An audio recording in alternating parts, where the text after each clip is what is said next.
While I was on a business trip in Dallas, a bank employee suddenly called me, "Your wife is here with your son, and they are requesting a large withdrawal from your account." I froze. "Wait, did you say my son?" She answered, "Yes, sir." My heart stopped because my son had died 8 years ago. I immediately rushed back to the bank, and what I saw through the glass left me completely speechless. Welcome to Dad's Revenge Stories. I'm so grateful you're here. Where in the world are you watching from today? Drop your city or country in the comments below. Also note, this story contains fictional elements for entertainment and learning. Any resemblance to names or places is purely coincidental, but the life lessons are entirely worth it. The photograph on my phone screen had not changed in 8 years. Daniel at 23, standing in the driveway of our Houston home, squinting into the afternoon sun with that crooked grin he got from my side of the family. I kept that picture as my lock screen because some mornings when the Dallas hotel rooms felt too quiet and too white, I needed to see his face before I could make myself get out of bed. It was a Monday in October, and I was sitting at the small desk near the window of my room at the Adolphus Hotel, finishing the last of a cold cup of coffee and reviewing freight contracts for the quarterly audit. The cursor blinked on my laptop screen. Outside Commerce Street was loud with afternoon traffic, yellow cabs nudging through intersections, a food truck sending the smell of grilled onions up 4 floors. I was supposed to drive back to Houston the next morning. Nothing about that afternoon felt different from any other. Then my phone rang. The number on the screen was one I recognized immediately. First Lone Star Bank, Houston branch. Veronica Shaw, Senior Branch Manager. She had managed our primary accounts for 11 years. A careful woman. Professional. She did not call without a reason. I picked up on the second ring. "Veronica, everything all right?" There was a pause on the line. Not long. Maybe 2 seconds. But I have been in business long enough to know that a 2-second pause from a careful woman means something is wrong. "Mr. Hayes?" Her voice was lower than usual, measured in a way that told me she was not alone at her desk. "I'm sorry to disturb you. I need to inform you that your wife is currently here at the branch. She came in about 20 minutes ago." I leaned back in my chair. "Evelyn's at the bank." "Yes, sir." Another pause. "She's at the executive service counter. She came in with someone. A man." Veronica stopped.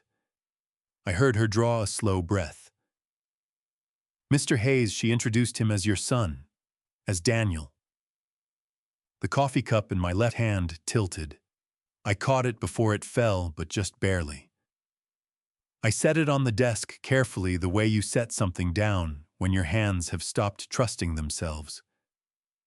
"I'm sorry," I said. "Could you say that again?"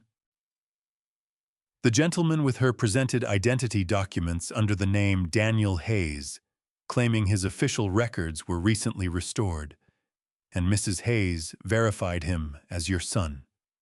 Veronica's voice dropped another register. They presented signed transfer forms requesting a complete withdrawal from the primary trust account. "I have not processed anything yet. I wanted to call you first." I stood up from the chair without deciding to stand up. My body did it on its own the way it used to in the early days of running the company, when a supplier called with a crisis at 2 in the morning and my feet hit the floor before my brain caught up. "Veronica?" I said. My voice came out steadier than I had any right to expect. "Do not process anything. Do you understand me? Nothing moves. Not $1. "Understood, Mr. Hayes. Absolutely nothing. Keep them at the counter. Tell them there's a system delay. Tell them whatever you need to tell them. But keep them there." I was already pulling my jacket from the back of the chair. "I'm driving down right now." "Of course, sir. I'll handle it." I ended the call and stood in the middle of that hotel room for exactly 4 seconds. I counted them. 4 seconds where the only sound was the traffic outside and the hum of the air conditioning unit beneath the window.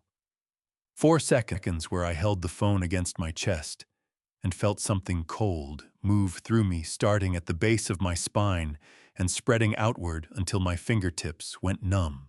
I buried him on a Thursday in November 2017. I stood at the graveside in a black coat in 40-degree weather and held a white rose that I couldn't bring myself to drop into the ground for 11 minutes. Pastor Glenn stood beside me. Evelyn stood 3 feet to my left. The funeral home director kept his eyes down. I remembered the sound the dirt made. I remembered it for years afterward, lying awake in the dark. I grabbed my car keys from the desk, shoved my wallet into my jacket pocket, and walked out of that hotel room without closing my laptop, without finishing the contracts, without calling anyone. I took the elevator down to the parking garage and got into my car. The engine turned over on the first try. I pulled onto Commerce Street and pointed the hood south toward I-45, toward Houston, toward whatever was waiting for me at that bank counter. The interstate opened up past the city limits, and I pressed the accelerator down harder than I should have. The speedometer climbed past 75. The flat Texas landscape blurred on either side of the highway, brown grass and power lines, and the occasional overpass cutting across a gray sky. I gripped the steering wheel with both hands and kept my eyes on the road ahead. 8 years. I had grieved that boy for 8 years. I had sat in the front pew of St. Paul's on the anniversary of his death every single year, and listened to Pastor Glenn read from the book of John, and told myself that grief was just love with nowhere left to go. And Veronica Shaw had just said his name like he never left. The drive from Dallas took 2 hours and 17 minutes. I know because I watched the clock on this dashboard the entire way down, checking it at every mile marker, like the numbers might change if I looked away long enough. The afternoon sun had dropped behind a line of clouds by the time I crossed the Houston city limits, and the skylight over the interstate had gone flat and gray, the kind of sky that presses down on your shoulders and makes everything feel heavier than it already is. Veronica met me at the staff entrance on the south side of the building, a narrow door set back from the alley that most customers never knew existed. She was waiting on the other side when I knocked, and she opened it before my knuckles finished the second rap. Her face was composed the way only someone with 20 years of banking experience can compose a face, calm on the surface, with something urgent moving just underneath. "They're still at the executive counter," she said quietly, falling into step beside me as we moved down a carpeted corridor that smelled of printer ink and recycled air. "The gentleman has been signing documents for the past 40 minutes. Your wife has been doing most of the talking. Has anyone else on staff figured out what's happening?" "No, sir. I told my team it was a routine high-value verification process. They have no reason to question it." She stopped in front of a door and pushed it open without knocking. The room on the other side was small and dim. No windows to the outside world, just a rectangular viewing panel set into the far wall at eye level. A one-way mirror. The kind of glass that lets you see everything on the other side while remaining completely invisible yourself. I stepped up to the glass and looked through. The executive service area on the other side was well lit, cream-colored walls, dark wood furniture, the quiet hum of a professional space, designed to make wealthy clients feel at ease. There were 2 people seated at the primary desk. The first was Evelyn. My wife of 35 years sat with her back perfectly straight, one hand resting on the arm of the leather chair, the other holding a single sheet of paper that she was reviewing with the casual focus of someone checking a restaurant receipt. She was wearing the navy blue blazer she bought last spring, the one she said made her look authoritative. She looked authoritative now. She looked entirely at home. The second person made the air leave my body completely. He was heavier than I remembered. His hair was darker, cut differently, and he wore a beard that Daniel had never had in his life. But the shape of his jaw was the same. The way he held his left shoulder slightly higher than his right, a habit I used to tease him about when he was 17 years old, that was the same too. He was bent over a stack of documents with a pen in his hand, signing with a slow and deliberate pressure the way someone signs when they want to make sure the signature looks practiced. My right hand found the wall beside the viewing panel and pressed against it hard enough to feel the texture of the paint against my palm. "Mr. Hayes?" Veronica's voice came from just behind my left shoulder. "Are you all right?" I did not answer her right away. I kept my eyes on the man at the desk. I watched him finish signing one page and turn to the next, without looking up, without any hesitation, without any sign that what he was doing was anything other than routine paperwork on an ordinary Monday afternoon. 8 years. The boy I put in the ground 8 years ago was sitting 15 feet away from me signing documents to drain $50 million from accounts I had spent 4 decades building. "Call Marcus Webb," I said. My voice came out quiet and level, and I was grateful for that. "His number is in my phone contacts. Tell him I need him here in the next 20 minutes. Tell him it's not a request." Veronica already had her own phone out. "I'll call him right now." I turned away from the glass long enough to look at her directly. "And Veronica, whatever you do, do not let them leave that counter before I tell you it's time. System delays, verification protocols, anything you need to say. Can you do that?" "Consider it done, Mr. Hayes." She stepped back toward the door phone already at her ear. I turned back to the viewing panel. Marcus Webb had been my personal attorney for 18 years. He was the kind of lawyer who wore the same style of charcoal gray suit every single day and kept his desk so clean it looked like he never worked at it, even though he billed more hours than anyone else in his firm. He had handled every major contract negotiation the Hayes Transportation Group had ever entered into. He had also handled my personal estate documents, including the revised will I had quietly instructed him to prepare 6 weeks ago when I first noticed money moving in ways that Evelyn could not adequately explain. He answered Veronica's call in 2 rings. I heard his voice from across the small room, sharp and immediate, "On my way." I pressed my forehead briefly against the cool surface of the viewing panel, and then straightened up. On the other side of the glass, Daniel finished another page and slid it across the desk toward the bank representative. Evelyn leaned forward and said something that made the representative nod. She patted Daniel once on the forearm, a small confident gesture, the gesture of a woman who believed everything was proceeding exactly according to plan. I watched that small gesture and felt something shift inside my chest. Not grief this time.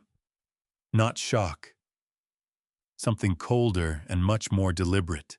Marcus walked through the staff entrance door 19 minutes later, calmly set his leather briefcase on the table beside me, looked through the viewing panel for exactly 10 seconds, and then turned to face me with an expression I had seen only twice before in 18 years. The expression he wore when he had already identified every exit from a situation and was choosing the best one. "Tell me everything," he said. I told Marcus everything in 11 minutes. I kept my voice low and my back to the viewing panel because I did not want to look at the two of them while I was talking. I told him about the phone call from Veronica. I told him about the drive down from Dallas. I told him what I saw through the glass. Marcus stood with his arms crossed and his eyes fixed on a point somewhere above my left shoulder, the way he always stood when he was building a structure in his mind, organizing information into load-bearing walls and support beams. When I finished, he did not say anything for a moment. Then he uncrossed his arms, opened his briefcase, and pulled out a legal pad and a pen. "How much are they attempting to withdraw?" he asked. Veronica said they presented transfer authorization forms for the primary trust account. The full balance. I paused. $50 million. Marcus wrote something on the pad. His handwriting was small and vertical, the kind of handwriting that takes up as little space as possible.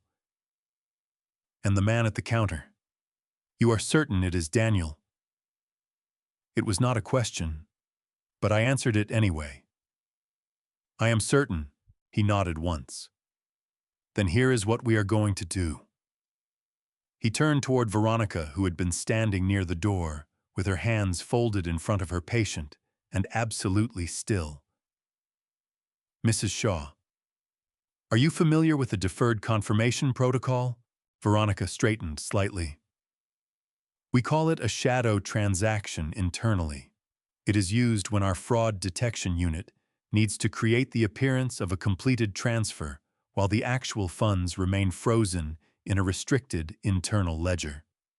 The customer sees a confirmation screen showing the transfer went through. In reality, not a single dollar has moved. Is it legal? I asked. Marcus answered before Veronica could. Under the Bank Secrecy Act, a financial institution has full authority to freeze accounts and withhold funds when there is reasonable suspicion of fraud, without notifying the account holder or the party requesting the transfer. The bank is not deceiving the customer in any legally actionable sense. It is executing a fraud prevention measure. He looked at Veronica. Can you initiate it from here? I can initiate it from my tablet right now, she said. Our internal fraud team will isolate the primary trust account from the public ledger within 90 seconds. The terminal at the executive desk will display a green confirmation notice. From where they are sitting, the transfer will appear completely successful. Do it, Marcus said. Veronica typed rapidly on her secured tablet, her fingers moving with the efficiency of someone who had run this sequence before. I turned back to the viewing panel. On the other side of the glass, the bank representative at the executive desk glanced at her monitor. A moment passed. Then the screen shifted to a bright confirmation display, green text against a white background. The representative nodded toward Evelyn and said something I could not hear through the glass. Evelyn reached across and placed her hand briefly over Daniel's. The gesture lasted less than 2 seconds, but it told me everything about the relationship between those two people. It was not the gesture of a grieving mother reunited with a lost son. It was the gesture of a business partner confirming a transaction. Daniel exhaled. His shoulders dropped about half an inch, the physical release of someone who has been holding tension for a long time and finally believes the hard part is over. He gathered the signed documents into a neat stack and tapped the edges against the desk to align them. Camera footage, Marcus said without turning away from his legal pad. I want every angle that covers that desk from the moment they walked in. Already flagged and time-stamped, Veronica said. High definition, full facial coverage. Fingerprints.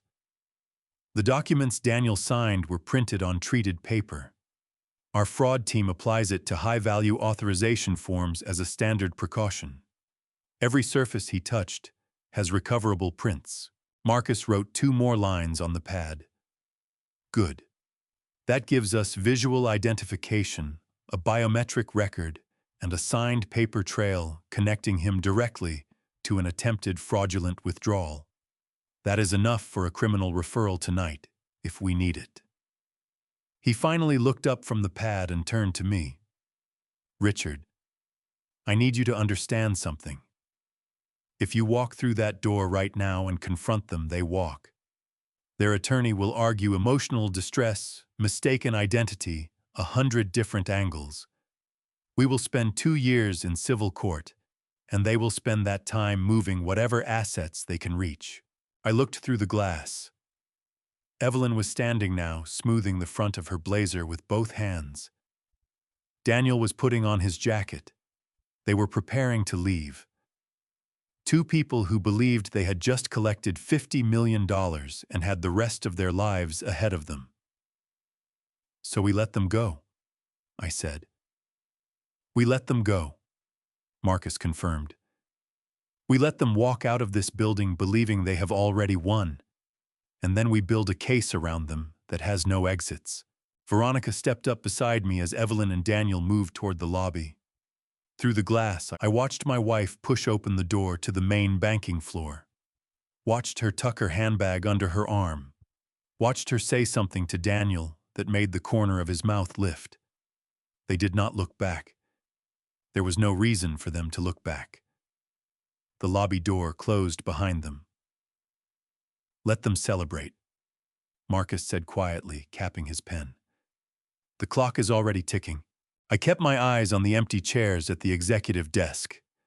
The neat stack of worthless documents, the green confirmation still glowing on the terminal screen. $50 million that had not moved an inch. What do we need next? I asked. Marcus picked up his briefcase. We need them to talk. And for that, Richard, you are going to have to go home. I did not go straight home. I drove for 40 minutes through streets I had known for 30 years without seeing any of them, past the old warehouse district, where I started Hayes Transportation Group with 2 trucks and a credit line I had no business qualifying for. Past the church on Shepherd Drive where Daniel was baptized at 6 weeks old. Past the intersection on Westheimer where he rear-ended a pickup truck at 17 and called me instead of his mother because he said I would be calmer about it. I was not calm about it. But I came. I pulled into the parking lot of a closed hardware store on the edge of our neighborhood and sat with the engine running and both hands still on the wheel. The insurance policy had been Evelyn's idea. I remembered the evening she brought it up. We were sitting at the kitchen table after dinner, the dishes still stacked beside the sink, and she slid a manila folder across the table toward me with the calm efficiency of someone presenting a business proposal. A whole life policy on Daniel. $8 million in coverage. She explained it as asset protection, a way to ensure that if anything happened to our son, the family's financial foundation would remain intact. I remembered thinking it was unusually practical for Evelyn.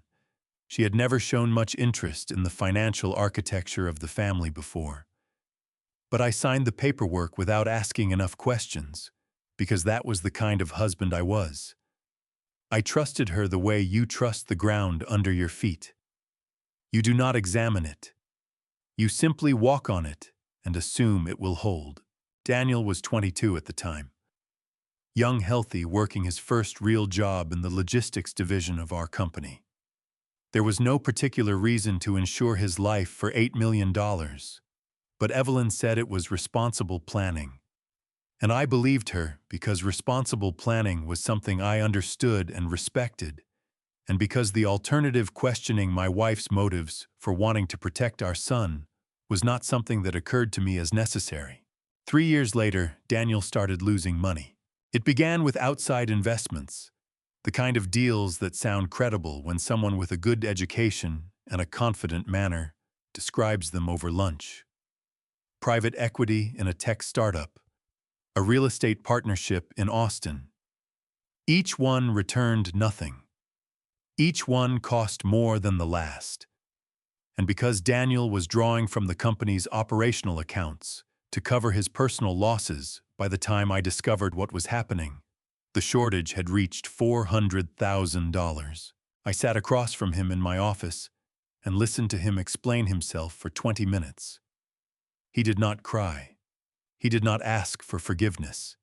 He laid out the situation with a kind of flat detachment that troubled me more than tears would have. When he finished, I told him I needed a week to decide what to do. What I meant was that I needed a week before I called Marcus and began the process of removing Daniel from the company's ownership structure and revising the terms of my estate documents. I never got that week. 11 days after that conversation, Daniel's car went off a rain-slicked overpass on the outskirts of Katy, Texas. The vehicle crashed into a deep drainage channel during a severe storm. The impact and flooding made recovery extremely difficult. Investigators identified the vehicle through its registration, personal belongings recovered from the scene, and records found inside the car. Because of the circumstances surrounding the crash, Victor Collins, the Harris County medical examiner, certified the death after reviewing the available evidence. Dr. Victor Collins signed the death certificate. He was the Harris County forensic medical examiner at the time, a man Evelyn had introduced to me years earlier as an old college acquaintance. I shook his hand at 2 company events. He had a firm handshake and a quiet manner, and I had no reason to think of him as anything other than what he appeared to be. The funeral was on a Thursday in November. I stood at the graveside in a black overcoat, while a cold wind came in off the Gulf and stripped the last leaves from the oak trees along the cemetery fence line. Pastor Glenn Howard, who had known our family for 15 years and baptized Daniel in that same church on Shepherd Drive, stood to my left and read from the book of John in a voice that did not waver once. I held a white rose over the open grave for 11 minutes before I could make myself let it go. Evelyn stood 3 feet to my right. She did not cry. I told myself it was because she grieved differently than I did, that some people go inward when loss hits them, that silence was its own form of devastation. I reached for her hand once during the service. She let me hold it for about 30 seconds, and then gently withdrew it to adjust her coat collar. I thought about that moment now, sitting in a dark parking lot 8 years later, engine idling, the dashboard clock reading 7:42 in the evening. She had not been grieving. She had been waiting. I turned the engine off and sat in the sudden silence with the understanding settling through me the way cold water settles slowly into every available space. $8 million in insurance money. A forensic examiner she already knew.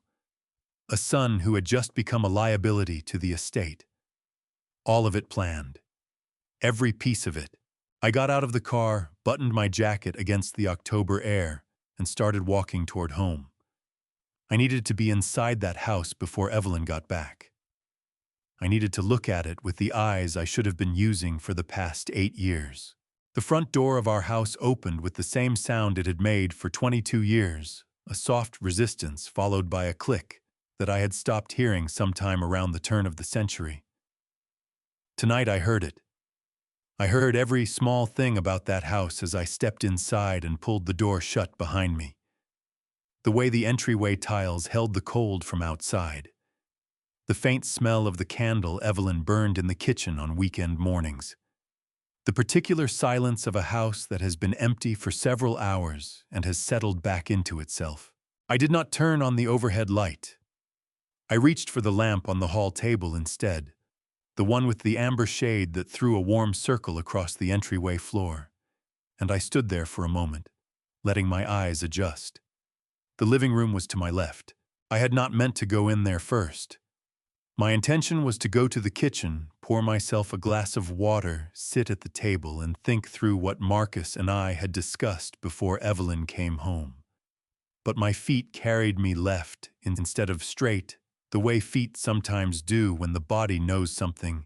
The mind is still working up the courage to acknowledge. The small table was in the corner of the living room, beside the bookcase. I had built it myself 12 years ago from a piece of walnut I found at an estate sale in Beaumont. Sanded it smooth, stained it dark, put a single shelf across the middle. It was supposed to hold books. Instead, 2 weeks after Daniel's funeral, I had cleared the shelf and set his photograph on top of it. A white candle on either side. A small ceramic cross that had sat on his bedroom windowsill when he was a boy. I crossed the living room and stood in front of the table. The photograph was gone. In its place sat a small framed print of a coastal landscape, pale sand and gray water, the kind of generic image that hotels put in guest rooms to fill wall space without saying anything at all.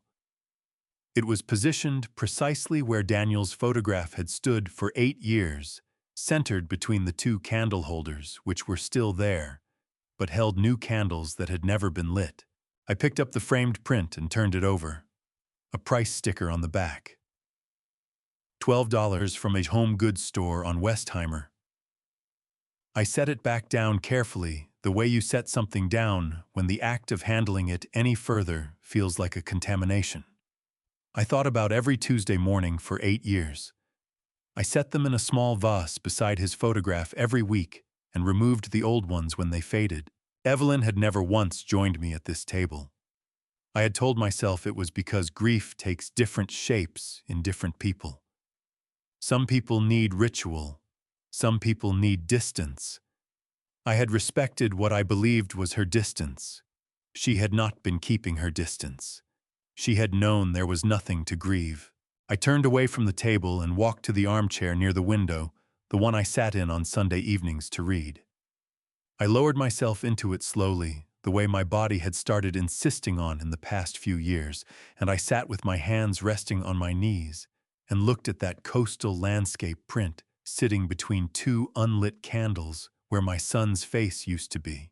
My phone was in my jacket pocket. I did not intend to look at it. But the screen lit up on its own as a notification came through, and the glow caught my eye through the fabric, and I pulled it out without thinking. It was Evelyn's phone that had lit up. She had left it on the side table when she went out this morning. I had not noticed it there until now. The screen had gone dark again, but I had seen the notification in the half-second it was visible. A text message. The preview showed only a name and the first 4 words of the message. The name was Victor. The 4 words were, "Everything went fine today." I set my phone back in my pocket and looked at the lamp on the hall table at the amber circle it threw across the entryway tiles. I listened to the house settle around me. Somewhere down the street, a dog barked twice and then went quiet. Victor Collins had retired from the Harris County Medical Examiner's Office in early 2018, roughly 3 months after he signed Daniel's death certificate. He moved out of state shortly after that. I knew this because I had looked him up once about 4 years after Daniel's funeral, in a moment of wanting to thank the man who had handled the worst paperwork of my life with professionalism and discretion. I had found a forwarding address in Albuquerque, New Mexico. I had written the address down in my personal notebook and then never sent anything, because I could not figure out what a man writes to the person who certified his son's death. I understood now why Victor Collins had left Houston 3 months after that funeral. I understood quite a lot of things now that I had not understood this morning. I heard Evelyn's car in the driveway. The familiar sound of her engine, the specific crunch of her tires on the concrete apron at the edge of the garage. I had 30 seconds, maybe 40, before the back door opened. I put her phone back exactly where she had left it. I straightened the lampshade. I moved to the sofa and sat down and picked up the book from the side table and opened it to a random page and held it in front of my face with both hands. By the time Evelyn's key turned in the back door lock, I was just a tired old man sitting in his living room reading after a long day. Evelyn set her handbag on the kitchen counter with the particular thud it always made when she was tired. A sound I had heard 10,000 times over 35 years of marriage. She moved to the refrigerator without looking into the living room first, which told me she had not noticed the lamp I left on.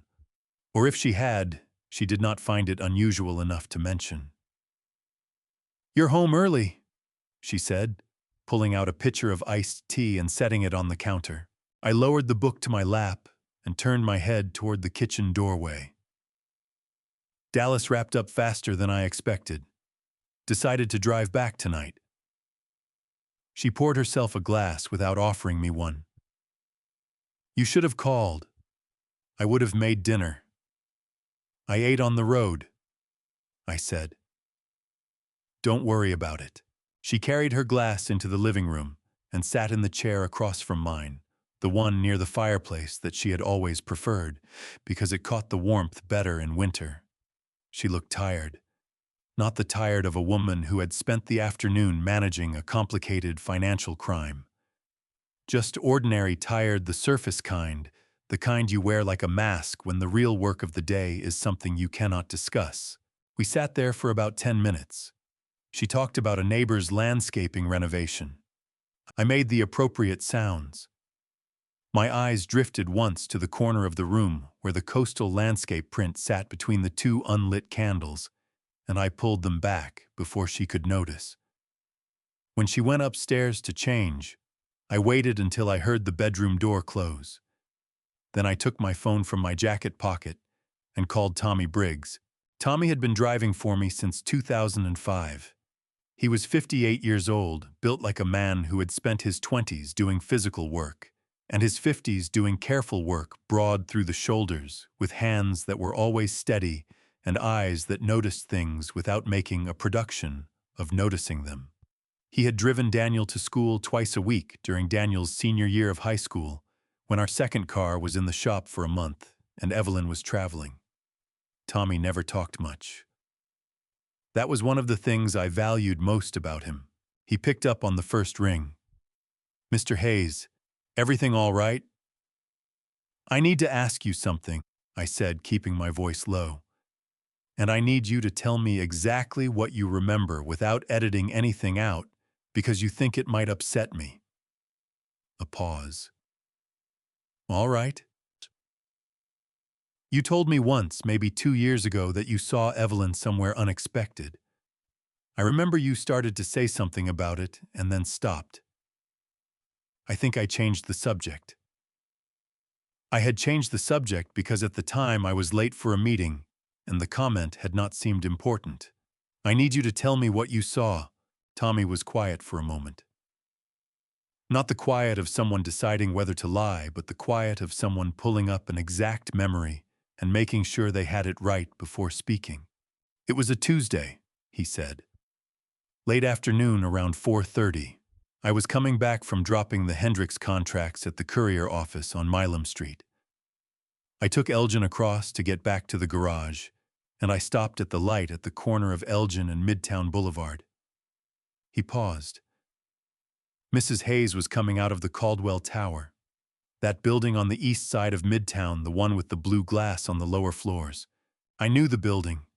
15 stories residential on the upper floors, a dry cleaner, and a dental office at street level. 12 miles from our house." "Was she alone?" I asked. "Yes, sir. She had a bag with her, one of those insulated grocery bags, the kind you use to keep things cold. She got into her car. I almost pulled over to say hello, but the light changed and the car behind me honked, so I kept going." Another pause. "I should have told you at the time."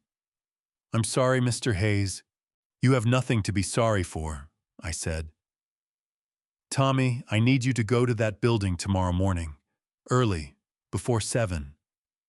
I need you to watch the entrance and tell me if you see anyone coming or going from the upper residential floors who looks familiar to you." The line was quiet for a moment. When Tommy spoke again, his voice had shifted into the careful register he used when he understood that something serious was happening and did not need it explained to him.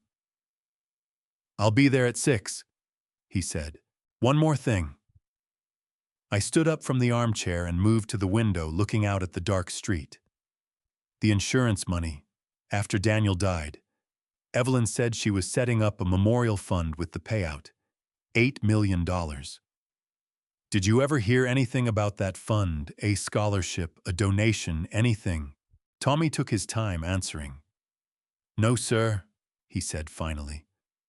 "I never heard anything about a memorial fund, and I would have heard. I drove Mrs. Hayes to most of her appointments in that first year." I thanked him and ended the call. $8 million.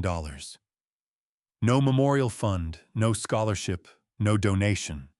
The money had gone somewhere, and the only place it could have gone, the only place that made sense when I lined up everything I had learned in the past 6 hours, was to a man living under a false name in a building 12 miles from our house. A man who was supposed to be buried in Glenwood Cemetery in a grave I visited every year on the same Thursday in November. I heard Evelyn's footsteps on the stairs. I put my phone away, moved back to the armchair, and picked up the book again. My hands were steadier than they had any right to be. 30 years of negotiating freight contracts across 4 states had given me a face I could arrange on short notice. She appeared in the doorway in her robe, holding her empty glass. "Coming to bed soon." "Another hour," I said. "I want to finish this chapter." She nodded and went back upstairs. I set the book face down on my knee and stared at the unlit candles across the room. Tommy's text came through 20 minutes later. 6 words.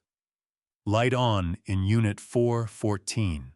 I sat with Tommy's text on my screen for a long time without responding to it. Unit 414. A light burning in a window 12 miles from the house where I had spent 35 years, building a life with a woman who apparently used that life the way a contractor uses scaffolding. Something to stand on while the real structure goes up somewhere else. Something to dismantle quietly once it has served its purpose. I typed back 2 words. "Thank you, Tommy." Then I set the phone face down on the side table and looked at the ceiling. The house made its small sounds around me. The refrigerator cycling on in the kitchen. A car passing slowly on the street outside. The particular groan of the 3rd stair from the top that had needed fixing for 4 years, and that I had never gotten around to, because there was always something more pressing, always another contract, another route to negotiate, another quarter to close. I heard that stair groan now. Evelyn was coming back down. I picked up the book, found a page, fixed my eyes on it. She appeared in the living room doorway wearing her robe and slippers, her reading glasses pushed up on top of her head, the way she wore them when she was not actually planning to read anything. She was carrying a small plate with 2 shortbread cookies on it, the kind she bought from the Scottish bakery on Kirby Drive that I had always liked. She set the plate on the side table next to my chair without being asked. It was such a precise gesture, so calibrated. The right amount of consideration to register as affection without requiring any real emotional output. I had received that gesture 10,000 times and never once questioned what was behind it. "You seem tense," she said, settling back into her chair. "Dallas give you trouble." "Contract dispute with a shipper out of Beaumont," I said. "Nothing that won't sort itself out by end of week." She made a sympathetic sound and tucked her feet up under her the way she did when she was settling in for a conversation. "You work too hard, Richard. You have people who can handle those calls." "I know. You should think about stepping back more. Let the younger managers carry some of the load." She tilted her head slightly. "We've talked about this." We had talked about it. Or rather, she had raised it with increasing frequency over the past 18 months, the suggestion that I reduce my involvement in the company's day-to-day operations. I had taken it as concern for my health. My cardiologist had said the same thing at my last checkup, that stress was a contributing factor I needed to manage more carefully. It had seemed like the kind of thing a caring wife says to a husband in his late 60s. I understood now what stepping back would have meant. A man with less visibility into his own accounts, less awareness of what was moving and where. A man who signed documents that were placed in front of him because he trusted the people placing them there. "You're probably right," I said. Evelyn smiled. It reached her eyes in the way that smiles reach eyes when the person behind them has had a very good day and is working to keep that satisfaction appropriately contained. I thought we might have dinner together tomorrow evening," I said. "Somewhere nice. We haven't done that in a while." She looked at me for just a fraction of a second longer than the question required. "That sounds lovely," she said. The words came out smooth and immediate, but her left hand, which had been resting open on the arm of the chair, closed slowly into a loose fist and then relaxed again. A small movement, the kind you only catch if you are watching for it. Brennan's, I agreed. I'll make a reservation in the morning. She uncurled from the chair and stood collecting her empty glass from the end table. Don't stay up too late. You look exhausted. I won't, I said. Go on up. I'll be an hour at most. She crossed the living room toward the staircase. At the doorway, she paused and looked back at me, and for a moment I had the strange and uncomfortable experience of looking at a face I had memorized over 3.5 decades and finding it entirely unfamiliar. The arrangement of her features was exactly as it had always been. The woman behind them was someone I did not know at all. It's good to have you home, she said. It's good to be home, I said. She went upstairs. I listened to her footsteps cross the hallway overhead, heard the bedroom door open and close, heard the muffled sound of the television coming on at low volume the way it always did when she could not sleep immediately. I set the book on the side table and pressed both palms against my knees and breathed. 30 years of sitting across negotiating tables from men who wanted something I had and were willing to misrepresent themselves to get it had taught me one thing above every other. The most dangerous person in any room is not the one who is openly aggressive. It is the one who has already decided the outcome and is simply managing your perception of events until the moment arrives when your cooperation is no longer required. I picked up my phone and texted Marcus. 3 sentences. She doesn't know I was at the bank today. Dinner tomorrow at Brennan's. I need the device before noon. His reply came back in under a minute. Understood. I will be at your office at 10. I turned the lamp off and sat in the dark for a while listening to the house. Then I got up, ate one of the shortbread cookies, because my body required something, and my mind was in no condition to make decisions about food, and went upstairs to lie beside a woman I had loved for 35 years and spend the night not sleeping. I was already awake when the alarm on my phone went off at 5:30. I had been awake since 3, lying on my back in the dark, with my eyes open, listening to Evelyn breathe beside me with the slow regularity of someone who had no difficulty sleeping at all. I got up without making noise, dressed in the bathroom, with the door closed, and went downstairs to make coffee. The kitchen was gray and quiet in the early morning light. I stood at the counter while the coffee brewed and looked out the window at the backyard at the oak tree Daniel had climbed every summer until he was 12 years old and too old to admit he still wanted to. My phone buzzed at 6:14. Tommy, I'm here. Parking lot across from the Caldwell Tower. East entrance has a clear sightline to the lobby and the side stairwell door. I typed back, anything moving, not yet. Give it time. I carried my coffee to the kitchen table and sat down.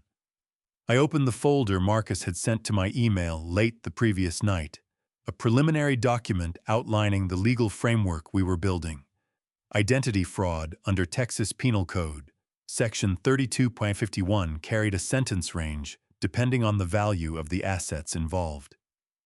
At $50 million, we were looking at a first-degree felony. Insurance fraud under both Texas state law and federal statute, 18 United States Code, Section 1347, added additional counts. Marcus had written a single line at the bottom of the document in his characteristically compressed style. This is sufficient for a warrant. We need the audio to make it airtight. I was on my second cup of coffee when Tommy called, instead of texting. I picked up immediately. What do you have? He just came out the side door. Tommy's voice was low and controlled the voice of a man who had spent 20 years navigating situations that required him to be unobtrusive. Jean's gray jacket cap pulled low. He walked to the end of the block and picked up a newspaper from the machine on the corner. He's heading back inside now. My hand tightened around the phone. Did you get a clear look at his face? Yes, sir. Beard longer than I remember. Hair darker. But Mr. Hayes. A pause. It's him. I drove that boy twice a week for a year. I know the way he walks, the left shoulder, the way he tips his head when he's reading something, the left shoulder. Daniel had carried his backpack on his left side all through high school because he said the right strap chafed. I had teased him about it more times than I could count. He had never changed the habit. Take a photograph if you can do it without being seen, I said. Already did, Tommy said. Sending it now. The image came through 30 seconds later. A man in a gray jacket and dark cap caught in three-quarter profile as he turned back toward the building entrance. The beard was fuller than anything Daniel had worn in his 20s. The hair was a shade of brown that did not match his natural color.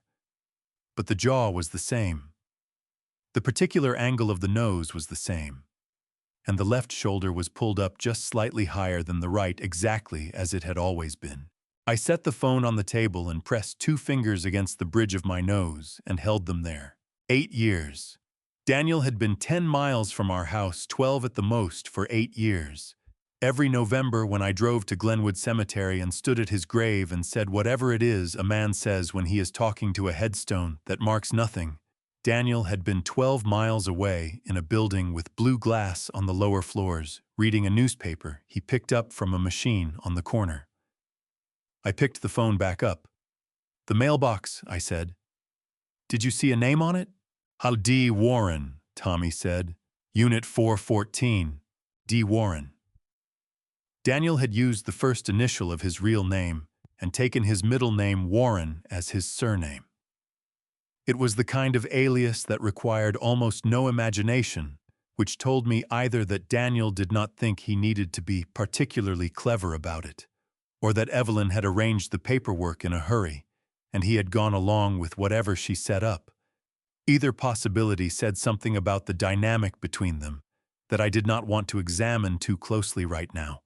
Tommy. I stood up from the kitchen table and carried my cup to the sink. I need you to stay there until 9 o'clock.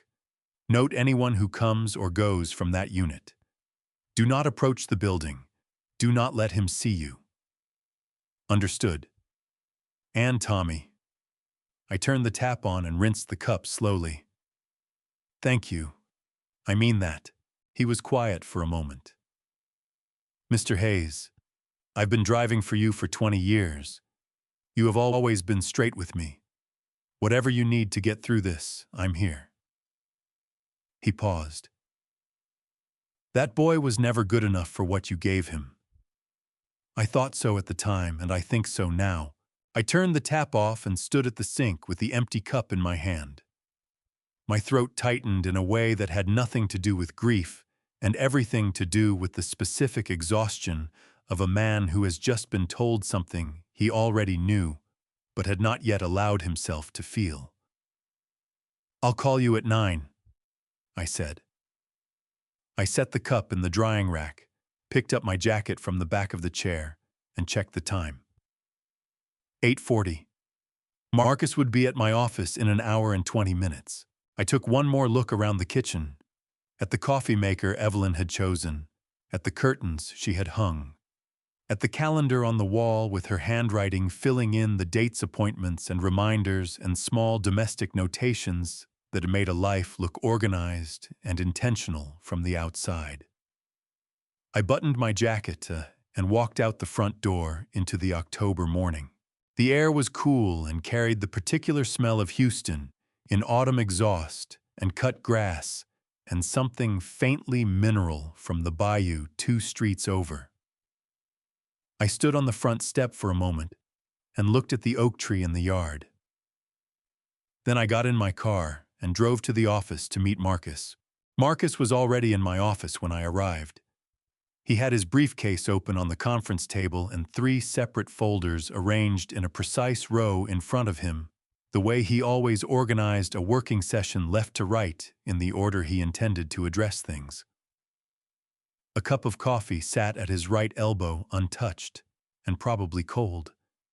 Marcus rarely remembered to drink anything when he was focused. He looked up when I came through the door. "Close it behind you," he said. I closed the door, hung my jacket on the hook beside the bookcase, and sat down across from him. Through the window behind his head, the Houston skyline was sharp and clean against a pale blue October sky. The kind of morning that looked better than it felt. "Tommy's photographs came through to my secure server last night," Marcus said, opening the first folder. "I had them enhanced and printed. The facial geometry is consistent across 11 reference points when compared against Daniel's driver's license photograph from 2014. He slid a sheet across the table toward me. 2 images side by side. Daniel at 23 from his license. The man in the gray jacket outside the Caldwell Tower. For the purposes of a criminal proceeding, this is identification." I looked at both photographs for a moment, and then pushed the sheet back. "What else?" "The financial trail." He opened the second folder. Between January 2018 and March 2023, 41 wire transfers were made from a personal account held jointly by you and Evelyn to a series of intermediary accounts. The transfers ranged from $12,000 to $85,000 each. Total outflow across that period was approximately $2.3 million. He paused. The destination accounts all trace back to a property management company registered in Delaware. That company holds the lease on Unit 414 of the Caldwell Tower. I sat back in my chair. $2.3 million moved in increments, small enough not to trigger automatic reporting thresholds, spread across 7 years, disguised as ordinary outgoing transfers from a joint account I had never monitored closely, because Evelyn managed the household finances, and I had never thought to question that arrangement. "She was careful," I said. "She was very careful." Marcus agreed. "But not careful enough because the transfers stopped in March of 2023, which corresponds with the point at which the insurance payout would have been substantially depleted. After that date, the financial pressure on Daniel's situation would have become acute." He closed the second folder, which is why they went to the bank on Monday. He reached into his briefcase and set a small object on the table between us. It was roughly the size and shape of a thick thumb drive, matte black, with no markings of any kind on its surface. If you found it in a drawer, you would assume it was a piece of outdated electronics waiting to be thrown away. Texas Penal Code, Section 16.02. Marcus said in the tone he used when he wanted to make sure something was on the record, even in a private conversation. Texas is a one-party consent state. Any participant in a conversation may legally record that conversation without the knowledge or consent of other parties. As the owner of the property in which the recording will take place, and as a participant in any conversation that occurs within that property, you are fully within your legal rights to deploy this device. "How does it work?" I asked. "It transmits continuously to an encrypted server the moment it detects ambient sound above a threshold level. It has a battery life of 96 hours. The audio is time-stamped and stored in a format that is admissible in Texas state court and federal court." He picked it up and held it toward me.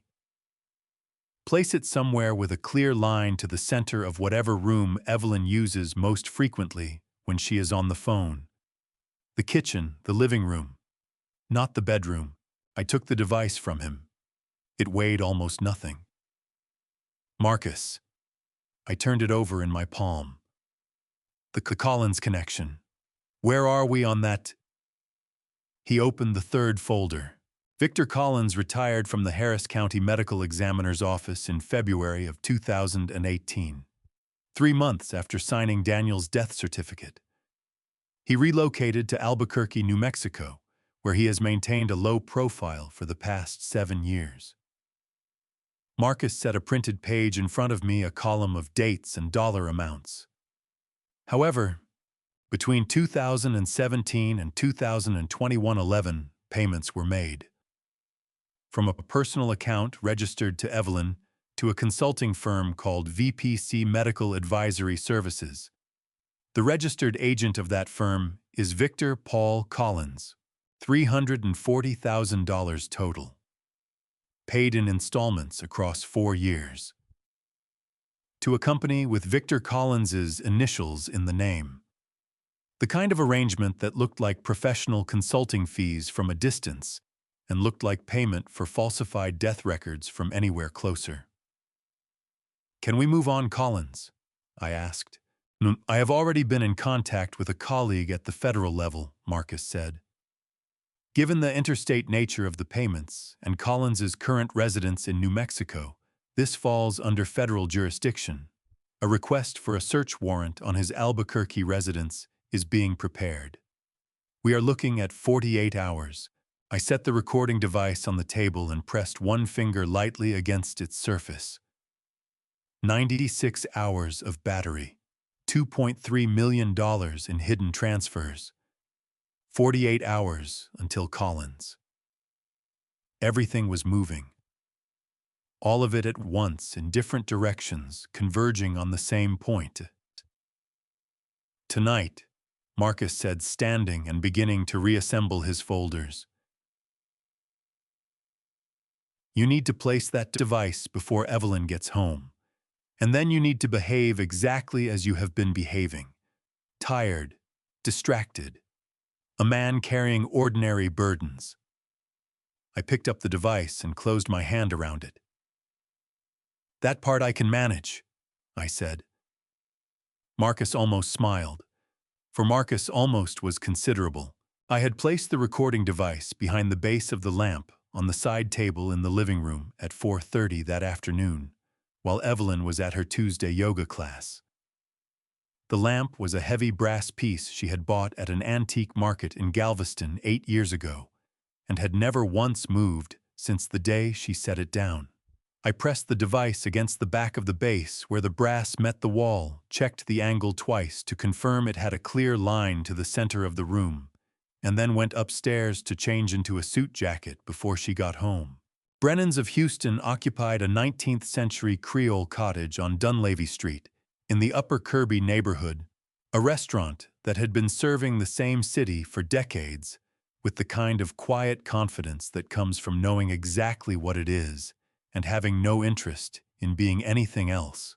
Evelyn had always liked it, for the same reason she liked most things. It projected a certain quality of life that she found reassuring to be associated with. We were seated at a corner table near the window. The room was warm and amber-lit, filled with the low sound of other people's conversations and the occasional clink of glassware. A small candle burned between us. Evelyn wore a deep burgundy dress I had not seen before, and had done something different with her hair. She looked, as she always did in public, entirely composed. The waiter brought bread and took our drink orders. Evelyn asked for a glass of the Sancerre she always ordered here, and I ordered bourbon neat, which was not something I usually did at dinner. She noticed but did not comment on it. We talked about nothing for the first 20 minutes. The food, the neighborhood, a mutual acquaintance who had recently retired. Evelyn was good at this. The management of surface conversation, the maintenance of an atmosphere that felt warm without requiring anything real from either participant. I had always taken this skill for granted as a social grace. Sitting across from her now, I recognized it as something she had been practicing for a very long time. The entrees arrived. Evelyn cut into her fish with the precise, unhurried movements of a woman who was comfortable everywhere she went. She looked up from her plate with an expression of mild concern that she had clearly prepared before leaving the house. "I've been thinking," she said, "about the Galveston property. We owned a beach house in Galveston that I had bought 20 years ago as a place to take Daniel during summers. After Daniel died, I had kept it because I could not bring myself to sell it. Evelyn had suggested selling it 3 times in the past 4 years. Each time I had declined. Each time she had accepted my answer without visible frustration, which I now understood meant she had simply been waiting for a better angle. "What about it?" I said. "It needs significant work. The foundation inspection last spring flagged several issues. And honestly, Richard, neither of us uses it anymore." She set her fork down and looked at me with the particular expression she used when she wanted to appear reluctant to say something she had actually been planning to say for weeks. "I spoke with a realtor last month, informally, just to get a sense of the market. She thinks we could get close to $4 million for it in the current climate." I cut a piece of my steak and chewed it slowly. "You spoke to a realtor about our property without mentioning it to me." "Informally?" she repeated. "I didn't want to bring it up until I had something concrete to tell you." She picked up her wine glass. "I just think it might be time to simplify. We're not getting younger, and maintaining properties we don't use is a drain on energy and resources that could be better directed elsewhere." Elsewhere. I wondered what elsewhere meant in the financial architecture she and Daniel had been constructing. Whether the Galveston sale was intended as a supplementary stream, or whether it was the backup plan in case the trust account move drew scrutiny. "I'll think about it," I said. She smiled and returned to her fish. "That's all I ask." I lifted my bourbon glass and looked at her over the rim. The candlelight caught the angle of her face in a way that was genuinely beautiful, which was the most complicated thing about all of this, that none of what I knew about her had retroactively made her less than what she appeared to be on the surface. It had simply added a layer underneath that changed the meaning of every surface above it. "Can I ask you something?" I said. She looked up. "Of course." "Are you happy?" I set the glass down. "I mean in general, with the life we have, with how things are." The question caught her slightly off balance. I saw it in the way her eyes moved, a quick recalibration behind the composure. "That's an unusual question for a Tuesday dinner," she said. "I've been thinking about things lately," I said. "Getting older. What matters? Whether I've paid attention to the right things." She reached across the table and placed her hand over mine. Her fingers were warm from the wine glass. "You have built something remarkable, Richard. We both have. There's nothing to regret. We both have." As though the $50 million in those accounts was the product of a shared enterprise. As though she had been a partner in its construction, rather than someone who had spent the past decade preparing to dismantle it. I turned my hand over and held hers briefly, and then let go to pick up my fork. The check came 9:15. Evelyn excused herself to the restroom while I signed for it. I sat alone at the table for 3 minutes, watching the candle burn, listening to the restaurant hum around me. Her phone was on the table beside her wine glass where she had left it. The screen lit up with an incoming message. I looked at it without touching it. The sender was listed only as a number I did not recognize. The preview text read 4 words. "Tomorrow is still on." She came back from the restroom, picked up her phone without glancing at the screen, and dropped it into her handbag. "Ready?" she said. "Ready?" I said. I stood, helped her with her coat, and followed her out into the October night. Before I reveal the shocking audio recording that exposed their darkest secrets, I'd love to know you're still with me. Drop a 1 or comment "I'm here" in the section below, so I can see who's following this story to the end. And just a quick reminder, the following chapter contains fictional elements crafted for dramatic storytelling and reflection. If this isn't your kind of content, feel free to turn off the video right here. Marcus called at 7:45 Wednesday morning, while I was still in the kitchen with my first cup of coffee. The device recorded 11 hours and 23 minutes of audio, he said without preamble. Most of it is ambient. Television's household sounds nothing of evidentiary value. However, there is a segment beginning at 11:17 last night that you need to hear. A pause. I am sending a car for you. Be outside in 15 minutes. I was outside in 12. His office was on the 14th floor of a building on Louisiana Street, 10 minutes from our house in light morning traffic. The receptionist waved me through without asking me to sign in, which told me Marcus had instructed her to expect me. He was standing at his desk when I came through the door, laptop open, a set of small external speakers connected by a cable to the side port. He did not offer me coffee. He did not ask how I had slept. He simply pulled out the chair across from his and said, "Sit down." I sat. He pressed the space bar. The first sound was the creak of the living room floorboards, the specific groan of the third board from the left that I had been meaning to fix for 2 years. Then the soft sound of Evelyn settling into her chair, the rustle of fabric, the small click of a phone screen being unlocked, then her voice low and unhurried, as though she were placing a grocery order. "It went well tonight," she said. "He seems tired, distracted. He asked me if I was happy, which means he is feeling sentimental, not suspicious. Sentimental men are easy." A pause. Daniel's voice came through the speaker, slightly compressed by the phone connection, but unmistakably his. The particular rhythm of the way he constructed sentences was something I had heard every day for 23 years.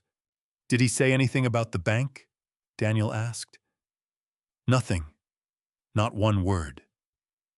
He has no idea."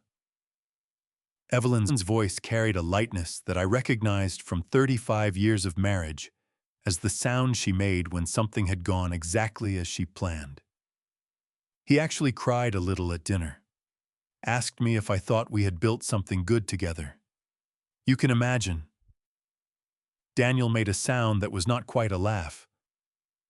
"What did you tell him?" "I told him what he needed to hear. What I have always told him what he needed to hear." A brief, and then her voice dropped half a register, not into seriousness, but into something closer to contempt. "He built $50 million and never once thought to ask who was sitting across the table from him while he did it. That kind of man does not need to be outmaneuvered. He just needs to be managed." The room in Marcus's office was very quiet. Outside the window, 14 floors below Louisiana Street carried its ordinary Wednesday morning traffic, delivery trucks and commuters, and the distant sound of a construction crew starting their day. None of it reached us clearly enough to matter. Daniel said, "The account. After Thursday. What is the sequence?"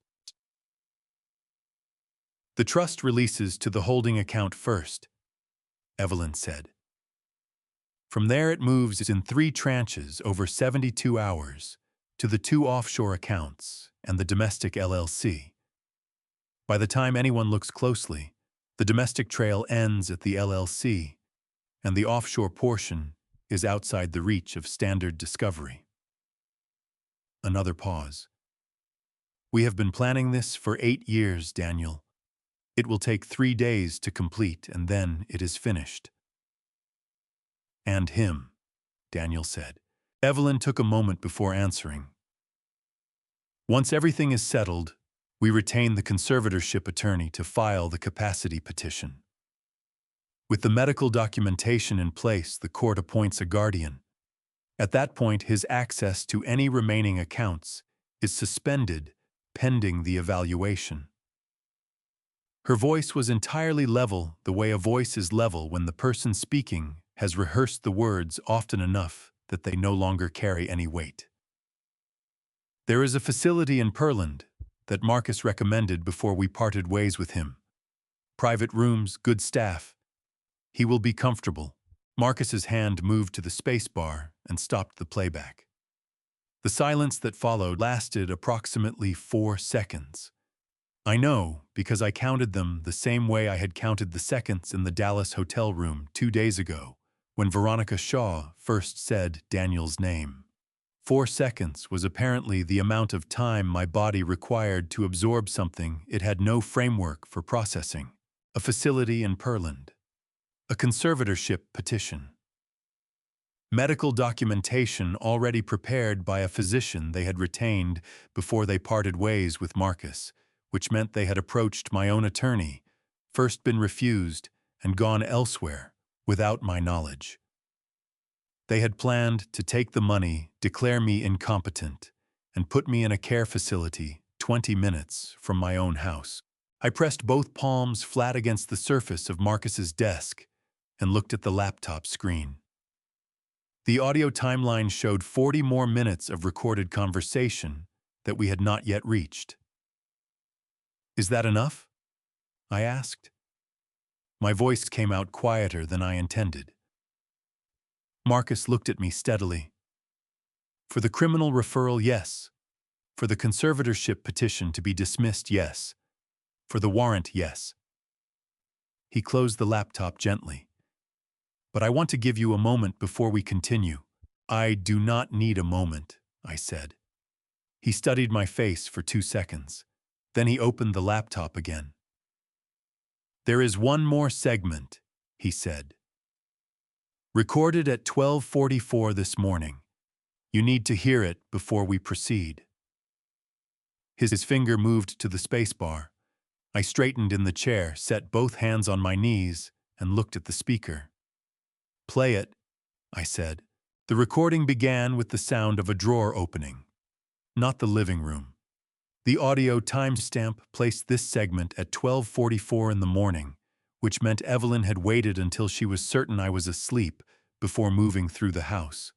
The acoustic quality of the recording shifted slightly in this segment.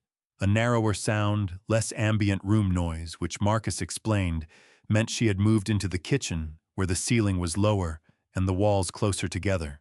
Her voice was different at 12:44. The careful social register she maintained throughout the day, the modulated warmth, the practiced consideration, all of it was gone.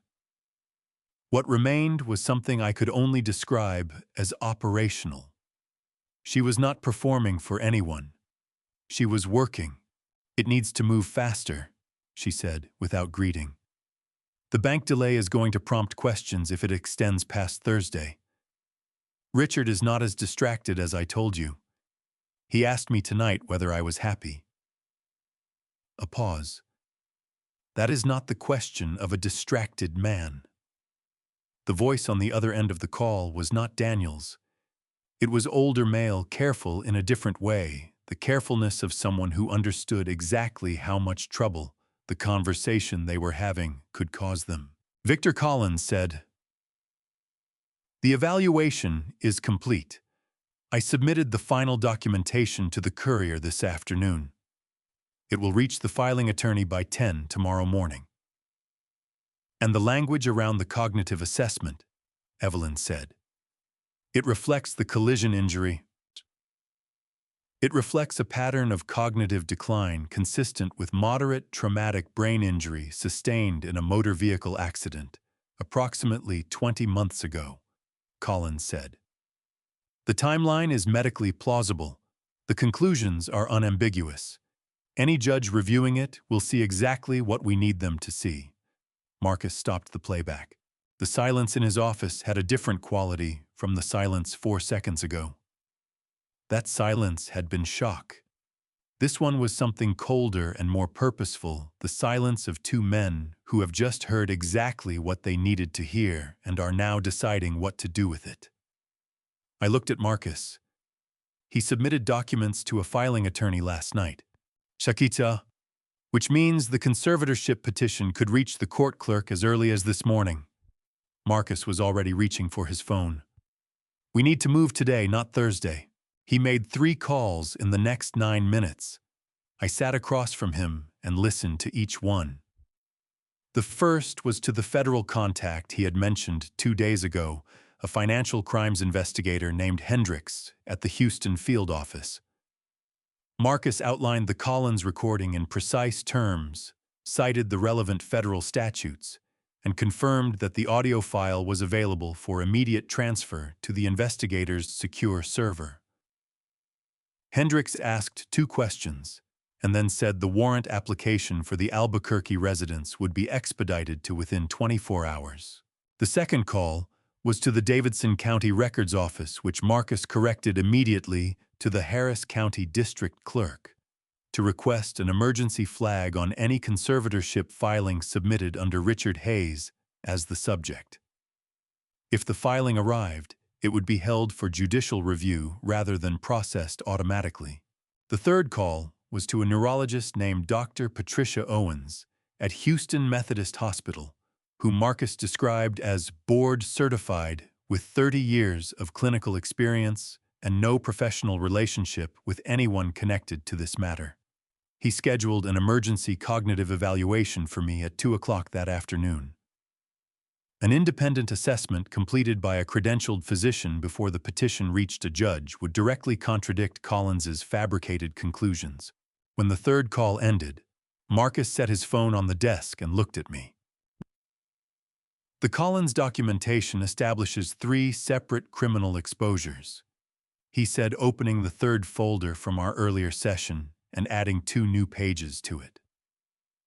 First, falsification of a legal document, specifically a death certificate under Texas Health and Safety Code, Section 166.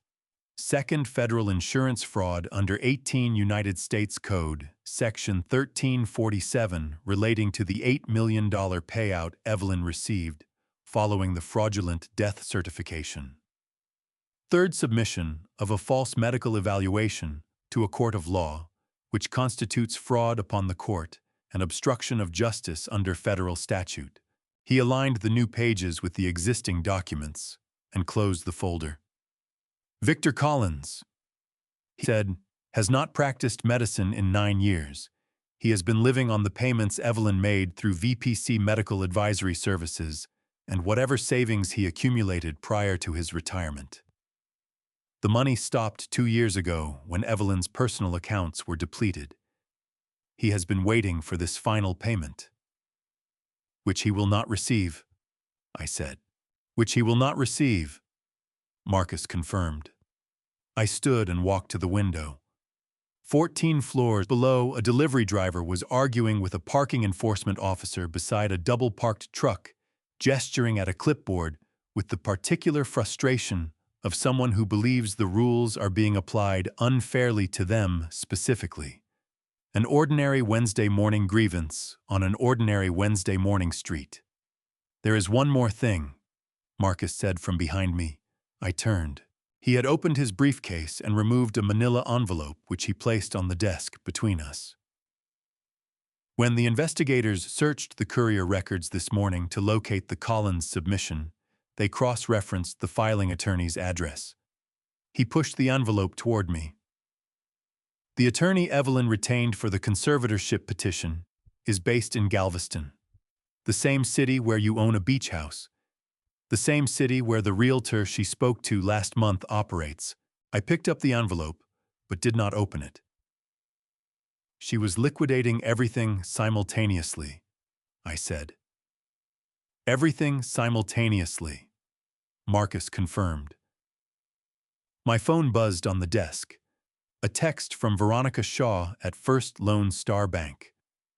4 sentences that rearranged the timeline we had been working with. Mrs. Hayes called the branch 20 minutes ago. She is coming in this afternoon to follow up on the transfer. She said she has additional documentation. She asked for a 2 o'clock appointment. 2 o'clock. The same time as my neurological evaluation at Houston Methodist. I set the phone down and looked at Marcus. We need to move everything up, I said. Marcus was already reaching for his phone again. I know, he said.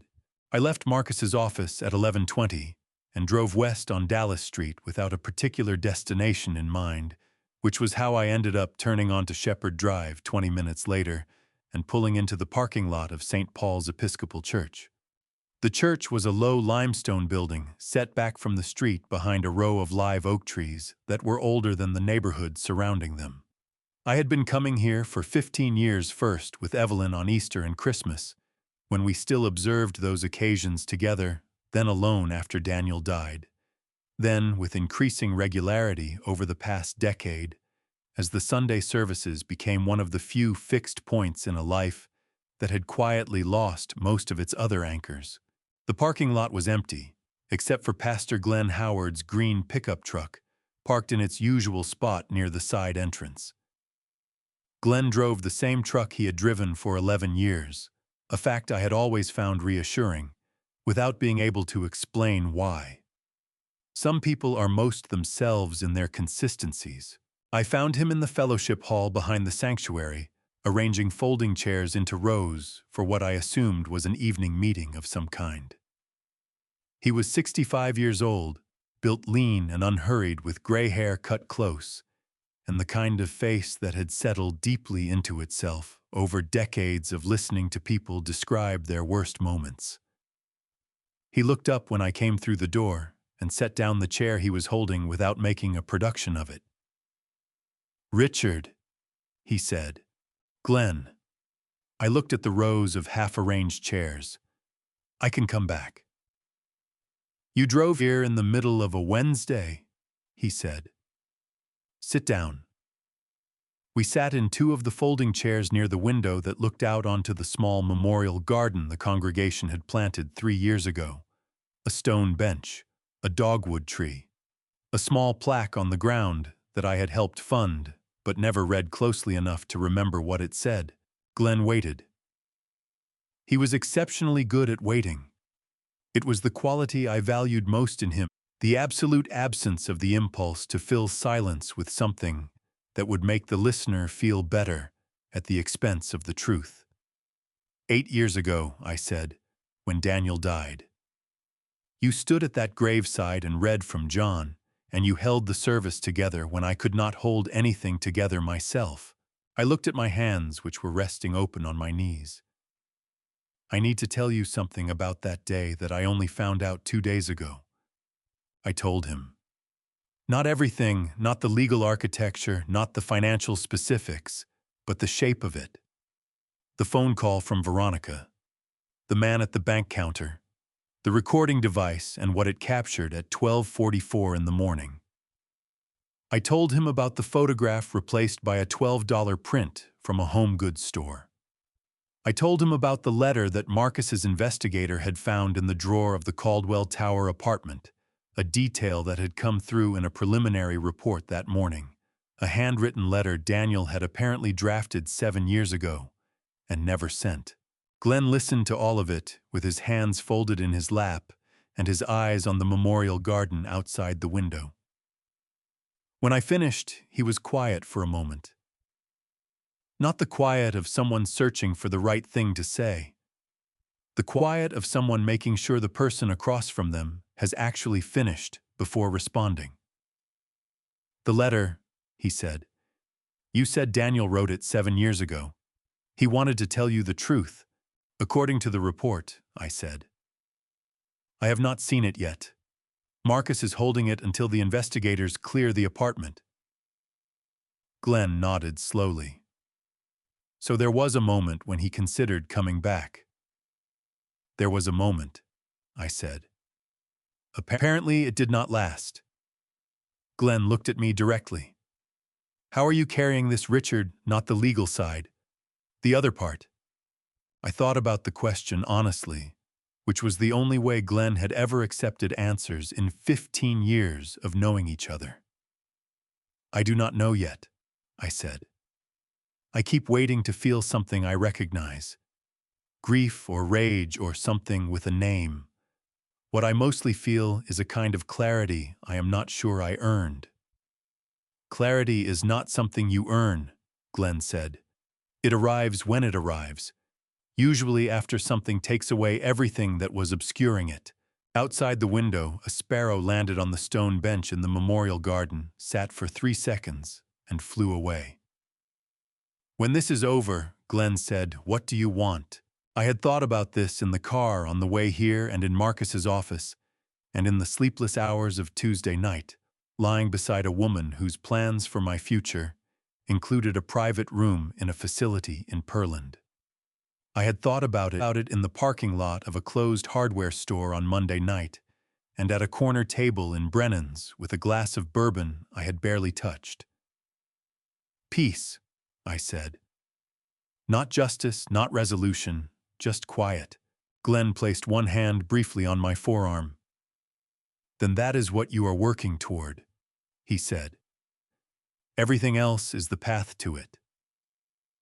My phone buzzed in my jacket pocket. I took it out and looked at the screen. Tommy. The text message read, he just left the building. Rolling suitcase. Headed toward the parking structure on the south end of Elgin. I stood up from the folding chair. I have to go.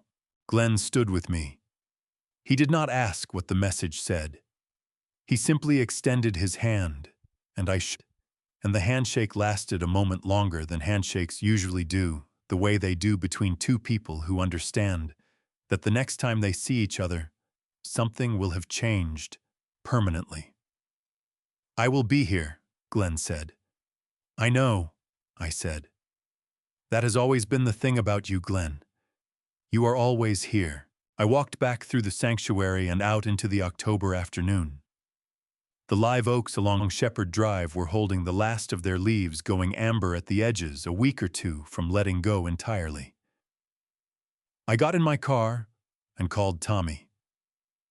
Which direction? I said. South on Elgin, Tommy said. Moving fast. He has got a rolling suitcase, Mr. Hayes. The kind people bring to airports. Tommy was 2 blocks behind Daniel on Elgin Avenue when I reached him by phone, close enough to maintain visual contact, but far enough back that a man checking his surroundings would not register the same gray sedan twice in the same stretch of road. Tommy had spent 20 years navigating Houston traffic on behalf of other people. He knew how to be present without being seen. He turned south on Travis. Tommy said, his voice carrying the focused calm of someone dividing their attention between driving and reporting. Rolling the suitcase on the sidewalk, medium-size hard-shell black, moving at a steady pace, not rushed, but deliberate. A man who knows where he is going. Stay with him, I said. I was already moving toward my own car in the St. Paul's parking lot, phone pressed to my ear. Do not close the distance. If he stops, you stop. Understood. I pulled out of the parking lot onto Shepherd Drive and headed south, running parallel to Tommy's position 2 streets over. The afternoon had turned overcast, the pale blue sky of the morning replaced by a flat gray ceiling that sat low over the Houston skyline and made the city look compressed. Everything pushed closer to the ground than it actually was. Tommy came back on the line 4 minutes later. He stopped, he said. Corner of Travis and Capitol. He is looking at his phone. A pause. He is checking something, a map or a schedule. Now he is moving again, heading east on Capitol. East on Capitol. I knew that stretch of road. The Greyhound bus station sat 3 blocks east of the intersection of Capitol and Main, a squat concrete building that had occupied the same corner since the 1970s and showed no particular interest in updating itself. Tommy, I said. Is he heading toward the bus station? A 10-second pause. Yes, sir, I believe he is. I pressed the accelerator harder and took the next left to cut across toward Main Street. The traffic signal at the intersection was red, and I sat behind 2 cars with my hand resting on the steering wheel and my eyes on the dashboard clock.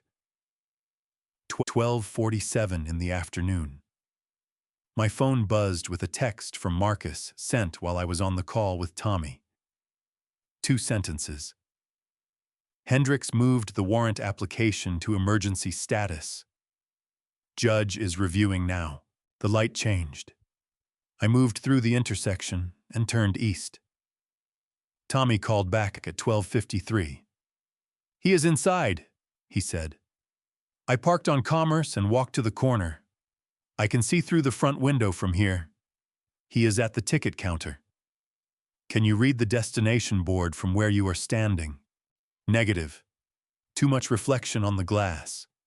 A pause. "He is paying now. Cash." He pulled bills from his front jacket pocket, not a wallet. Another pause, longer this time. "He is done at the counter. He is moving toward the waiting area. He has got a ticket in his hand. I parked on Fannin Street and walked the remaining block to Commerce on foot." Tommy was standing at the corner of Commerce and Main with his hands in his jacket pockets, looking at his own phone with the practiced disinterest of a man waiting for someone who is running late. I came up beside him without making a production of it. "Third row of seats from the left," Tommy said without looking up from his phone. Gray jacket cap still on suitcase between his feet. I looked through the plate glass window of the bus station. Daniel was sitting in a plastic chair with his elbows on his knees and his head slightly bowed, the posture of a man in a waiting room who wants to occupy as little visual space as possible. The rolling suitcase stood upright between his feet. He was looking at his phone with the focused attention of someone reading something important or pretending to. He had my chin. Even from this distance, at this angle through a plate glass window in flat afternoon light, the line of his jaw was mine. I had looked at that jaw in the mirror every morning for 68 years in one form or another, and there was no distance and no light condition that would make me fail to recognize it. I watched him for 30 seconds. He did not look up. I thought about the summer he was 7 years old, and I spent a Saturday afternoon in the driveway teaching him to ride a bicycle without training wheels. He had fallen 4 times and gotten up 4 times without being asked to, and on the 5th attempt, he had ridden the full length of the driveway and turned around and ridden back. And the expression on his face in that moment was the purest thing I had ever seen on another human being. Absolute, unguarded joy at having done something he had not believed he could do. I turned away from the window. "What does the departure board say?" I asked Tommy. He looked up toward the board visible through a different section of the window. "Next departure 1:45, San Antonio." San Antonio. 4 hours by bus. A city large enough to disappear into with connections to Laredo and the border if a man needed to go further than 4 hours. I called Marcus. He picked up on the first ring. "I know," he said. "Tommy texted me 20 seconds ago." "Can we move to tomorrow morning?" I asked. "Not Thursday afternoon, tomorrow morning, early." Marcus was quiet for exactly 3 seconds. "The warrant for Collins is still pending. If we move on Daniel and Evelyn before Collins is secured, he has a time to destroy evidence in Albuquerque." "How long for Hendricks?" "He said the judge is reviewing. That means 1 hour, possibly 2. I looked at my watch. 1:14 in the afternoon. "The 1:45 bus," I said. "If that bus leaves this station with Daniel on it, how long before we can locate him in San Antonio?" Marcus exhaled. "Long enough for him to transfer to another route." I watched through the window as Daniel shifted in his seat and pulled his cap lower over his eyes. Around him, the waiting room held a dozen other passengers, ordinary people, with ordinary reasons for traveling on a Wednesday afternoon, none of them aware that the man in the gray jacket in the 3rd row was sitting inside a legal perimeter that was contracting around him by the hour. "Pull him off the bus," I said. "Whatever you need to do. I do not want that bus leaving." "I will call Hendricks right now," Marcus said. "Richard." A pause. "The warrant just came through. Collins is being served in Albuquerque as of 2 minutes ago." I pressed 2 fingers against the bridge of my nose and breathed out slowly. "Then we move tonight," I said. "6 o'clock tomorrow morning." "6 o'clock," Marcus confirmed. "I will have everything in place." I ended the call and stood on the corner of Commerce and Main with Tommy beside me and watched Daniel through the plate glass window of the Greyhound station, sitting with his suitcase between his feet and a bus ticket in his jacket pocket, and no idea at all that the perimeter had just closed. I did not sleep on Wednesday night either. I lay in the dark beside Evelyn for the second night in a row and listened to her breathe with the slow, undisturbed regularity of someone who had no difficulty sleeping at all. Her breathing had always been like that even in the early years of our marriage, when I was the one lying awake reviewing freight schedules and quarterly projections. I used to find it comforting, the steadiness of her beside me. I used to think it meant she felt safe. I understood now what it actually meant. It meant she had nothing unresolved, nothing she had not already accounted for. At 4:30, I got up without making noise, dressed in the bathroom, with the door closed, and went downstairs. The house was the particular kind of quiet that only exists in the hours before dawn, when even the street outside has gone still, and the world has not yet remembered that it is supposed to be in motion. I stood at the kitchen counter and watched the coffee brew and did not think about anything specific, which was not the same as not thinking. It was the mind doing the thing it does when it has processed everything available to it and is simply holding itself in readiness for what comes next. I sat at the kitchen table with my first cup and looked at the calendar on the wall. Evelyn's handwriting filled every relevant square, appointments and reminders and the small administrative notations of a shared life that looked from a distance like evidence of order and care. I had looked at that calendar every morning for 22 years and understood it as exactly what it appeared to be. I understood it differently now. Every entry in her handwriting was a performance of normalcy. The calendar was not a record of a life. It was a prop in a production that had been running for 8 years. At 5:15, I went upstairs to the walk-in closet and took down the charcoal suit.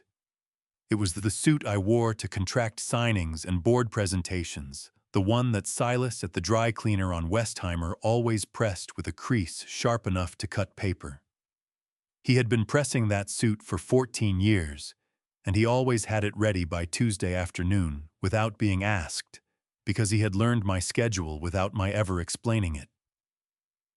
That was the kind of loyalty I understood. Reliable, unspoken, and entirely without agenda.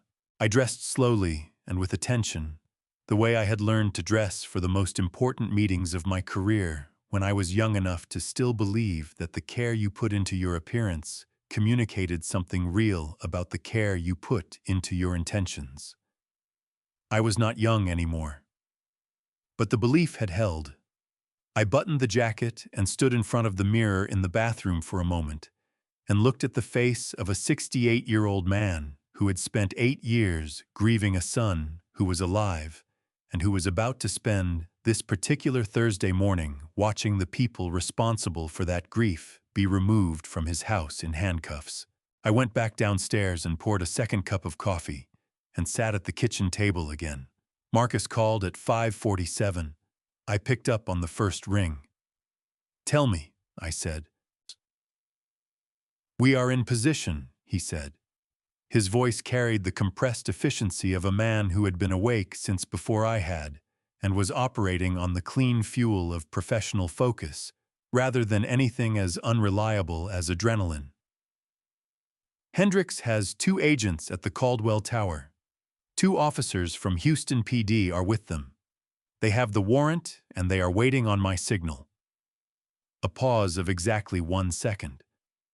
"The second team is at this address. 4 officers. They will approach the front door at 6 o'clock precisely." "And Collins," I said. "An Albuquerque field office confirmed last night that the search of his residence is complete." Marcus paused. They recovered the original case file from Daniel's accident, physical documents. Collins had retained them for 8 years, Richard. A man does not keep documents like that for 8 years unless he understands that they represent the only leverage he has.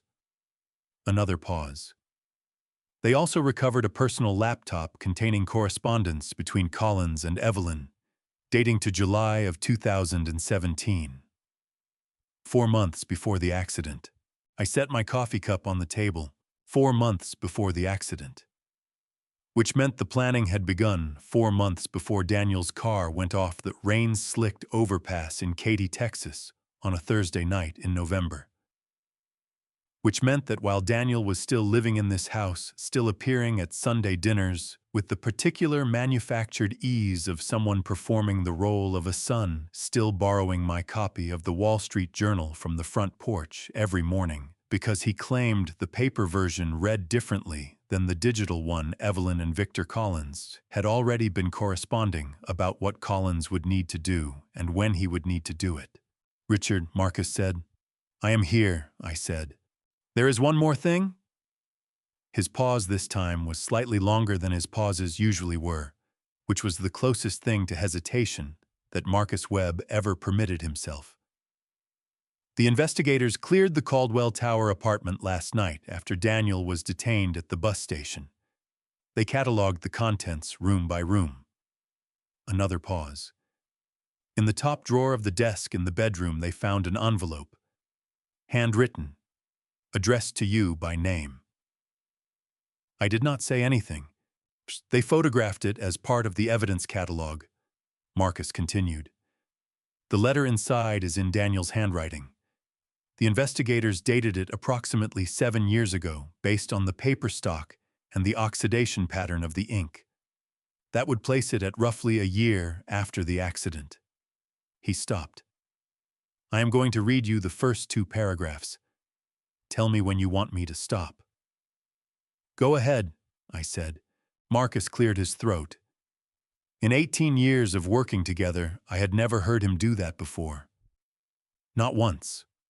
Not before a deposition, not before a federal mediation, not before the 2 occasions when he had delivered genuinely catastrophic news to me across his desk. He cleared his throat, and then he read, Dear Dad, I have started this letter 11 times and thrown away 10 versions of it. I do not know how to say what I need to say in a way that does not sound like I am asking for something, because I am not asking for anything. I gave up the right to ask you for anything a long time ago.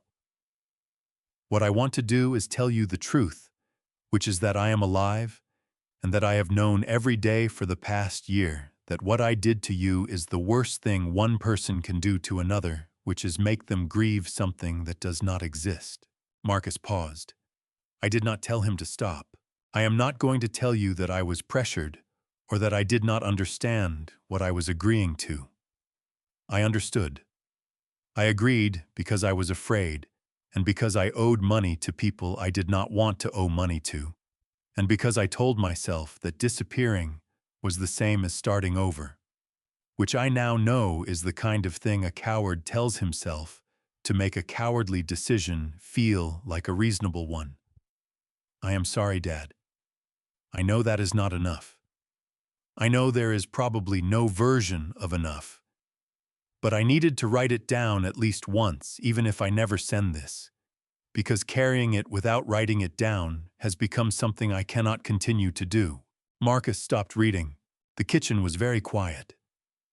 Outside the window, the sky was still the particular thick dark of 5:50 in the morning in October, when sunrise is still 40 minutes away, and the neighborhood has not yet begun its daily process of waking itself up. The coffee maker had finished its cycle. The refrigerator hummed. Somewhere above me in the bedroom where I had spent the past 2 nights lying awake beside a woman I no longer recognized, a floorboard settled with a faint creak. The envelope, I said. My voice came out level. The outside of it. Yes, Marcus said. He knew what I was going to ask. He had known before I asked it. Is there anything written on it? On the back. A pause. The investigators noted a single word written in a different hand on the back of the envelope. A different pen, different pressure. The handwriting analysis is preliminary, but the assessment is consistent with Evelyn's known handwriting samples. He stopped. Richard, it says no. One word. Written on the back of the only honest thing my son had produced in 8 years of living 12 miles away from the father he had allowed to grieve him. One word in Evelyn's handwriting that had kept that letter in a desk drawer for 7 years, instead of reaching the hands it was addressed to. One word that told me everything I needed to know about the difference between the woman I had married and the woman I had been living beside. Daniel had tried once to come back, and she had closed the door on it with a single syllable and filed the evidence away where it would not inconvenience the plan. I pressed both palms flat on the surface of the kitchen table and looked at the window. The darkness outside was beginning to show the first thin suggestion of gray along the eastern edge of the sky. The way October mornings in Houston always began reluctantly, as though the night understood it was losing something it could not recover. "Marcus," I said, "it is almost time." "It is," he said. "Are you ready?" I thought about the question for exactly as long as it deserved. I thought about 8 years of white flowers on a Tuesday morning.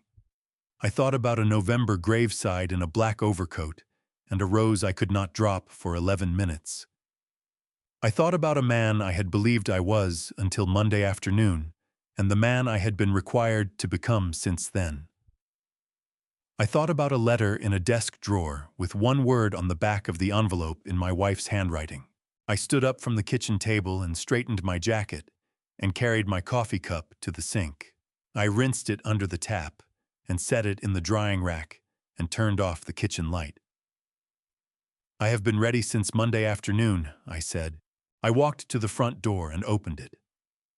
The October morning air came in cool and carrying the particular smell of Houston, at that hour exhaust fading from the night before, and something green underneath it, and the faint mineral trace of the bayou 2 streets over. I stepped out onto the front step and pulled the door shut behind me. The street was quiet and still and completely ordinary in the way that streets are in the final moments before something happens that will make them permanently different in the memory of the person who was standing on them when it did. I stood on that step and breathed the October air and waited. 30 seconds later, I heard the sound of cars turning onto our street. The first car turned onto our street at 6 o'clock and 2 seconds. I was standing on the front step with my jacket buttoned and my hands at my sides when the headlights swept across the front of the house. 2 unmarked sedans followed by a Houston PD patrol unit, moving at the deliberate pace of vehicles that have no need to announce themselves, because the element of surprise has already been accounted for in the planning. They pulled to the curb in a sequence that suggested coordination, the kind of choreography that comes from people who have done this enough times to stop thinking about the individual steps. Hendricks got out of the first car. I recognized him from the description Marcus had given me, tall and rangy in a dark jacket, carrying himself with the contained energy of someone who had been awake since before I had, and was not particularly bothered by it. He walked up the front path with 2 agents behind him, and 4 Houston PD officers fanning out to cover the perimeter of the house. He stopped 2 feet from where I was standing. "Mr. Hayes." "Agent Hendricks." He looked at me for a moment, with the evaluating directness of someone whose profession required him to read people quickly and accurately. "You should step back inside the entryway," he said. "This will take a few minutes." I stepped back. He rang the bell. The sound of the doorbell inside the house was something I had heard thousands of times. It had a particular 2-note chime that Evelyn had chosen when we replaced the old buzzer 12 years ago, a sound she had described at the time as cleaner. Standing in my own entryway at 6 in the morning, listening to it ring from the outside, was an experience for which nothing in 35 years of marriage had prepared me. 15 seconds passed. Then I heard her footsteps on the stairs, the specific rhythm of Evelyn descending slightly heavier on the left foot from an old ankle injury she had carried since her 30s. The footsteps crossed the upstairs hallway, came down the stairs, crossed the entryway tile. The door opened. Evelyn was wearing her robe, her hair not yet arranged for the day, her face carrying the particular expression of composed irritation that well-maintained people deploy when something interrupts their morning routine before they have had the opportunity to fully construct themselves. She took in Hendricks and the agents behind him and the officers at the edge of the porch with a single sweep of her eyes, and for exactly 2 seconds, her face did not change at all. Then she looked past Hendricks and saw me standing in the entryway behind him. The composed irritation did not become panic. It did not become rage or desperation or any of the things a person's face does when the thing they have been afraid of finally arrives. It became something I did not have a precise word for, a kind of absolute stillness, as though every system inside her had simultaneously decided to stop spending energy on performance and redirect it entirely toward assessment. "Evelyn Hayes," Hendricks said in the level practiced tone of someone reading from an internal script they have memorized to the point of it requiring no effort. "You are under arrest for conspiracy to commit wire fraud, identity theft, insurance fraud, and conspiracy to submit falsified medical documentation to a court of law. You have the right to remain silent. Anything you say can and will be used against you in a court of law. You have the right to an attorney." Evelyn listened to the Miranda warning the way she listened to everything, with complete surface attention, and whatever was actually happening somewhere several layers below the surface, entirely invisible. When Hendricks finished, she looked at me again. "How long?" she said. Her voice was the same voice she had used at the kitchen counter last night, asking whether I wanted tea, entirely level, entirely controlled, as though the question was a practical one requiring only a factual answer. "Long enough," I said. She held my eyes for 3 seconds. Then she looked away back toward Hendricks and extended her wrists in a gesture so composed that it looked almost like a social offering, the way you extend a hand for a handshake. Hendricks nodded to the agent on his left, who stepped forward with the restraints. My phone buzzed in my jacket pocket. A text from Tommy, 3 words, "Caldwell Tower secure." 30 seconds after that, Marcus called. "Collins taken into custody in Albuquerque at 5:52 this morning local time," he said. "All 3 simultaneously, Richard, everything held." I stood in the entryway of the house I had lived in for 22 years and watched 2 federal agents walk my wife of 35 years down the front path toward the first unmarked sedan. She walked without assistance and without resistance. Her back straight, her chin level, her robe moving around her ankles in the early morning air. She did not look back at the house. She did not look back at me. The patrol car at the curb relayed something on its radio. A neighbor's porch light came on 2 houses down, the particular curiosity of ordinary people encountering something outside the boundaries of their ordinary morning. A dog somewhere on the block began barking at the unfamiliar sounds and then went quiet when they stopped. Marcus was still on the line. "Daniel is being processed at the Caldwell Tower," he said. "They will transfer him to the federal holding facility on Rusk Street within the hour." Rusk Street was 4 miles from our house. 4 miles from the house where I had kept a photograph of my son on a walnut table for 8 years and replaced the flowers beside it every Tuesday morning without fail. I walked out onto the front step and stood in the October morning air. The sky to the east had gone from gray to a pale, washed-out gold, the sun not yet visible, but its approach evident in the way the darkness was retreating from the horizon in long, reluctant bands. Hendricks came back up the path toward me. We will need a statement at some point today, he said. Not right now. This afternoon is fine. This afternoon, I agreed. He looked at me with the same evaluating directness as before. You did this correctly, he said. It was not praise exactly. It was the assessment of a professional recognizing competent work by someone operating outside their usual field. Most people in your situation would have walked through that door at the bank on Monday and ruined 2 years of potential case building in about 45 seconds. I had good counsel, I said. He nodded once and walked back to his car. I stood on the front step alone and watched the 3 vehicles pull away from the curb and move down the street in the same coordinated sequence with which they had arrived. The neighbor's porch light went off. The street returned to its ordinary morning quiet. A mockingbird in the oak tree in the front yard produced 4 different calls in rapid succession, cycling through its repertoire, with the cheerful indifference of a creature that had observed the entire proceeding from 12 feet up and found none of it particularly remarkable. 35 years of marriage ended on a Thursday morning in October, with the sound of 2 car doors closing and an engine turning over and tires on pavement moving away. I went inside to make more coffee.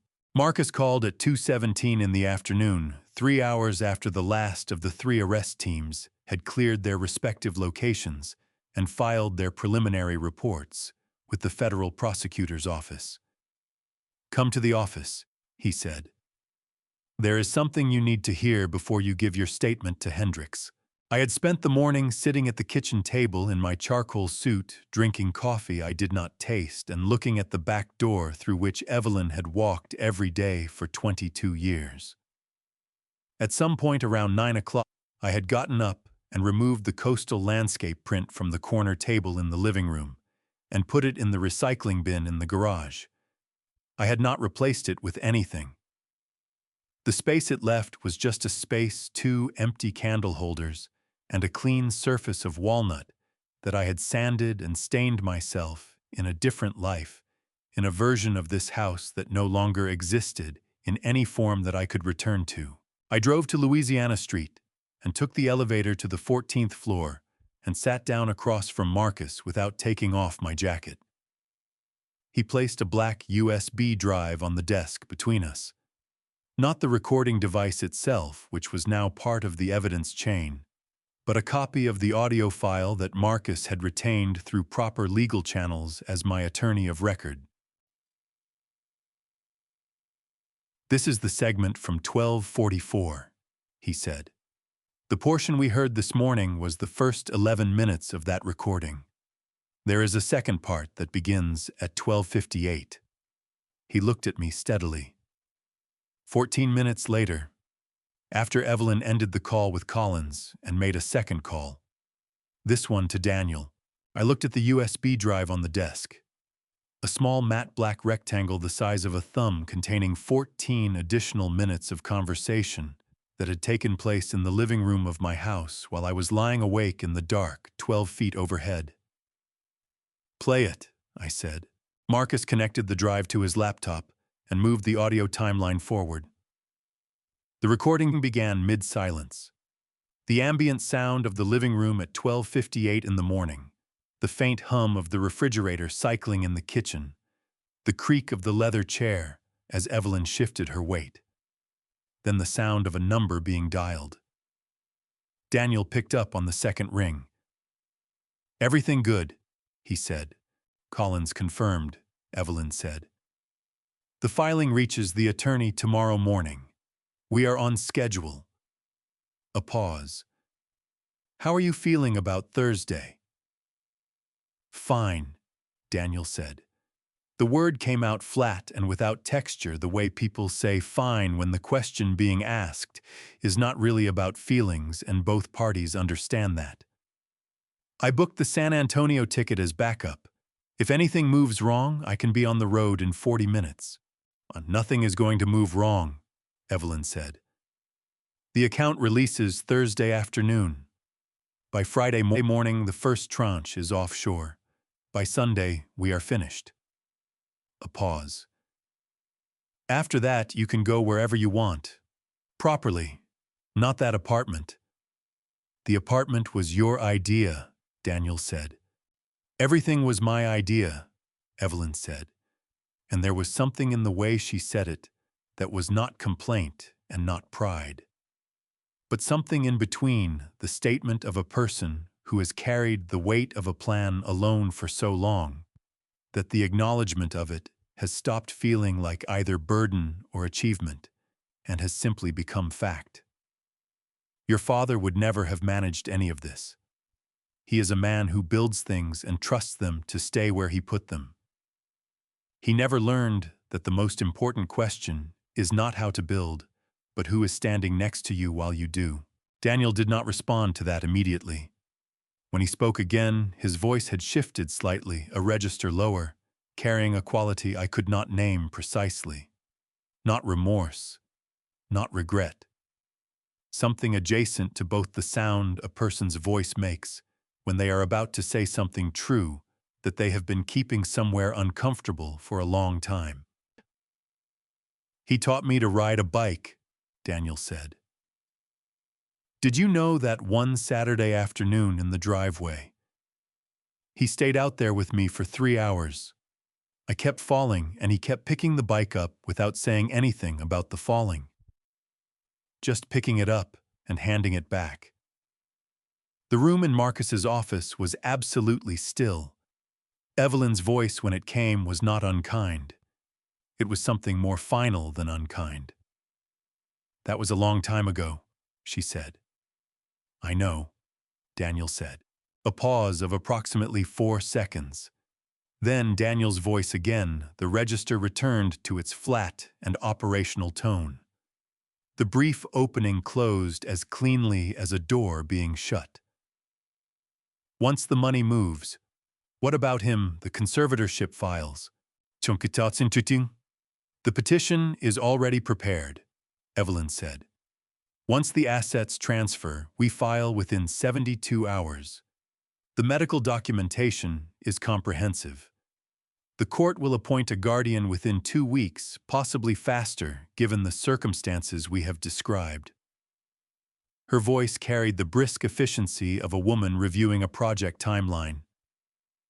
There is a facility in Pearland with an excellent reputation. Private rooms. Good staff. He will be comfortable, and he will be close enough that it does not appear we have abandoned him. And if he fights it, Daniel said. He will not fight it, Evelyn said. He trusts too much and questions too little. He always has. It is the quality that made him good at running a company and completely unprepared for the people around him. A brief pause. It is also the quality that made him easy to love once. That is the honest version. Marcus's hand moved to the spacebar. He stopped the recording. The silence in his office lasted longer than 4 seconds this time. Neither of us counted it. I looked at the window behind Marcus's head. The Houston skyline caught the afternoon light at an angle that made the glass surfaces of the taller buildings look briefly like something other than glass, warmer and less certain, the way things look in the last hour before the light changes completely and the city becomes its nighttime version of itself. She said he was easy to love, I said. Once. Yes, Marcus said. I looked away from the window. That is the most truthful thing she said in 11 minutes of conversation at 12:58 in the morning. I picked up the USB drive from the desk and held it briefly and set it back down. It is also the thing that makes all of it worse somehow, that it started from something real. Marcus did not offer a response to that because it was not the kind of statement that required one. I stood up and buttoned the bottom button of my jacket, which I had let come undone at some point during the afternoon without noticing. I have one thing left to do today, I said. After Hendricks. The statement will take an hour, Marcus said. Possibly less. Hendricks runs an efficient process. After Hendricks, I said. I need to go somewhere alone. Marcus looked at me for a moment. Daniel is at the federal holding facility on Rusk Street, he said. They will allow a brief meeting if you request it through proper channels. I can make a call? Make the call, I said. I picked up my jacket from the back of the chair and walked to the door. At the threshold, I stopped and turned back. Marcus was already reaching for his phone. Marcus, I said. He looked up. 18 years, I said. Thank you. He held my eyes for a moment. Then he nodded once the way Marcus nodded when something mattered to him, and he did not intend to say so out loud. I turned and walked down the hallway toward the elevator. Behind me, I heard him dial. The federal holding facility on Rusk Street was a building that did not advertise its purpose from the outside. It occupied the middle portion of a block, between two older commercial buildings, a low concrete structure with narrow windows, and an entrance that looked more like the service door of an office building than the front of a federal detention center. I had driven past it hundreds of times over the years, without registering it as anything in particular. It was the kind of building that benefits from people not thinking about what goes on inside it. I gave my name at the front desk at 4:43 in the afternoon. The officer behind the counter checked a list, made a phone call, and told me to wait. I sat in a plastic chair against the wall and looked at the floor, which was a pale, institutional green that had probably seemed like a reasonable color choice to someone at some point, and had been regretting it ever since. Marcus had called ahead. The paperwork was in order. At 5 o'clock, a corrections officer led me down a corridor that smelled of floor cleaner and recycled air and stopped outside a door with a small reinforced window set into it at eye level. 5 minutes, the officer said. I will be outside. I nodded and went in. The room was small and held a single table bolted to the floor with 2 chairs on either side. Daniel was sitting in the chair on the far side, still wearing the gray jacket from the bus station, his wrists resting on the table surface in front of him. The rolling suitcase was gone. His cap was gone. Without it, his face was fully visible in the flat overhead light of the room, and the 8 years that had passed since the funeral were apparent in it in ways that a jacket and a beard and a cap pulled low had obscured from me through a plate glass window on a gray Wednesday afternoon. He looked tired in the particular way of someone who has been running a long time and has finally stopped, not because they chose to stop, but because the ground ran out beneath them. He looked up when I came in. I pulled out the chair on my side of the table and sat down. I did not take off my jacket. I set my hands flat on the table surface and looked at him directly, and he looked back at me. And neither of us said anything for the first several seconds, which was not the silence of people who had nothing to say, but the silence of people who had too much and no map for where to begin. Daniel's jaw tightened. His hands on the table surface moved slightly, the fingers of his right hand spreading and then closing again. A gesture I recognized from 30 years of watching him manage discomfort. He had done it as a boy, when I asked him questions he did not want to answer. He had done it across the desk in my office the afternoon he told me about the money. Some things in a person do not change regardless of what changes around them. "Daddy," he said. His voice came out rougher than he intended. He cleared his throat. "I know there is nothing I can say that." I reached into my jacket's inner pocket and took out an envelope. It was a photocopy, the original being held as evidence. But Marcus had arranged for a clean reproduction, on standard paper, folded once, placed in a plain white envelope with no writing on the outside. I set it on the table between us and slid it across until it stopped in front of Daniel's hands. He looked down at it. I watched his face as he recognized the paper, the weight of it, the particular way it sat on the table surface. His eyes moved to the fold, to the edges of the envelope, and something shifted in them that I could not have named precisely, but that I had seen once before on the face of a 7-year-old boy at the end of a driveway on a Saturday afternoon, when he finally did the thing he had been afraid he could not do. Not joy this time. The structural opposite of joy. But the same unguardedness underneath the same face behind the face that people show when something reaches them below the level where performance is possible. His right hand moved toward the envelope and stopped 2 inches from it. "Where did you find it?" he said. Not a question. The statement of a person who already knows the answer and needs a moment before they can absorb what the answer means. I did not respond. I looked at my son's hands on that table at the gray jacket he had bought under a false name, with money that had come from the grief of a man who thought he was funding a memorial. And I held everything I was feeling in the place where I had learned to hold things that were too large to process in the time available, which was a place I had built quietly over 68 years without ever having intended to build it. Then I stood up. I pushed the chair back, straightened my jacket, and looked at Daniel one final time. His eyes came up from the envelope to my face, and for a moment, we were just 2 people in a small room in a building on Rusk Street on a Thursday afternoon in October, a father and a son, with 8 years of silence between them and a piece of paper on a table that said everything the silence had not. I turned and walked to the door and knocked twice. The corrections officer opened it from the outside. I walked back down the corridor that smelled of floor cleaner and through the waiting area with the institutional green floor, and out through the front entrance into the October afternoon. And I did not look back at any point because there was nothing behind me that looking back would change. Pastor Glenn was leaning against his green pickup truck in the parking lot across the street.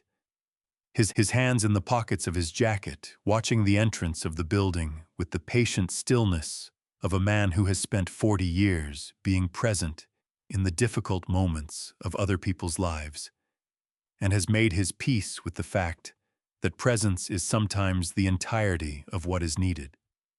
He straightened when he saw me come out. I crossed the street and stood beside him. And neither of us spoke for a moment, which was fine because Glenn understood that some silences are not problems to be solved, but spaces that need to exist before the next thing can begin. "How do you feel?" he said finally.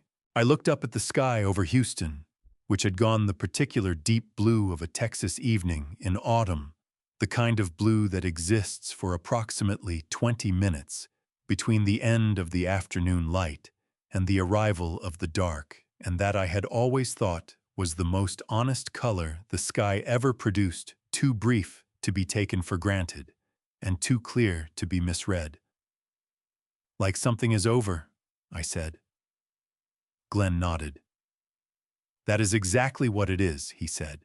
We stood there for another minute, the 2 of us in the parking lot across from the federal holding facility on Rusk Street. While Houston moved around us in its ordinary Thursday evening way, cars and voices and the distant sound of a train somewhere to the south, all of it continuing without reference to what had just concluded in a small room 40 feet above the sidewalk. Then Glenn said, "You want to get some coffee?" I thought about the kitchen table I had sat at alone that morning.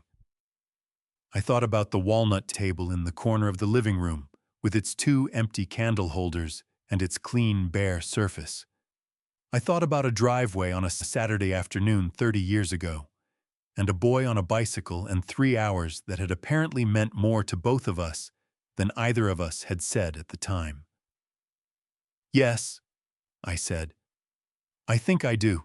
We got into Glenn's truck, and he pulled out of the parking lot, and we drove away from Rusk Street in the direction of a city that was already becoming in the ordinary way of cities and of lives, something slightly different from what it had been the day before. I did not win anything that Thursday. I just finally stopped losing. I have told you this grandpa stories because I believe some truths are only earned through loss. I am not a wise man. I am a man who trusted too completely, watched too little, and spent 8 years placing flowers beside an empty grief. Do not be like me. Pay attention to the people sitting across from you at dinner, not to their words, to what their hands do when they think you are not watching. I have my own opinion about all of this. Greed dressed in love's clothing is the most dangerous thing a family can produce. Blood does not guarantee loyalty. Presence does not guarantee honesty. And a quiet house is not always a peaceful one. This is one of the most painful family story chapters a man can live through. But I walked out of that holding facility lighter than I had walked into anything in 8 years.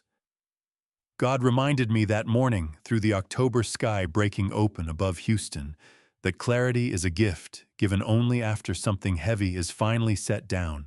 If this grandpa story's reached something in, you leave a comment below and tell me what you would have done differently. Share this family story with someone who needs to hear it. And if you believe these grandpa stories deserve to continue, subscribe so you never miss what comes next. Thank you for staying until the very end. It means more than you know. The story you just heard contains fictional elements crafted for storytelling and reflection. If this kind of content is not for you, we respect that completely. Feel free to explore other stories that serve you better.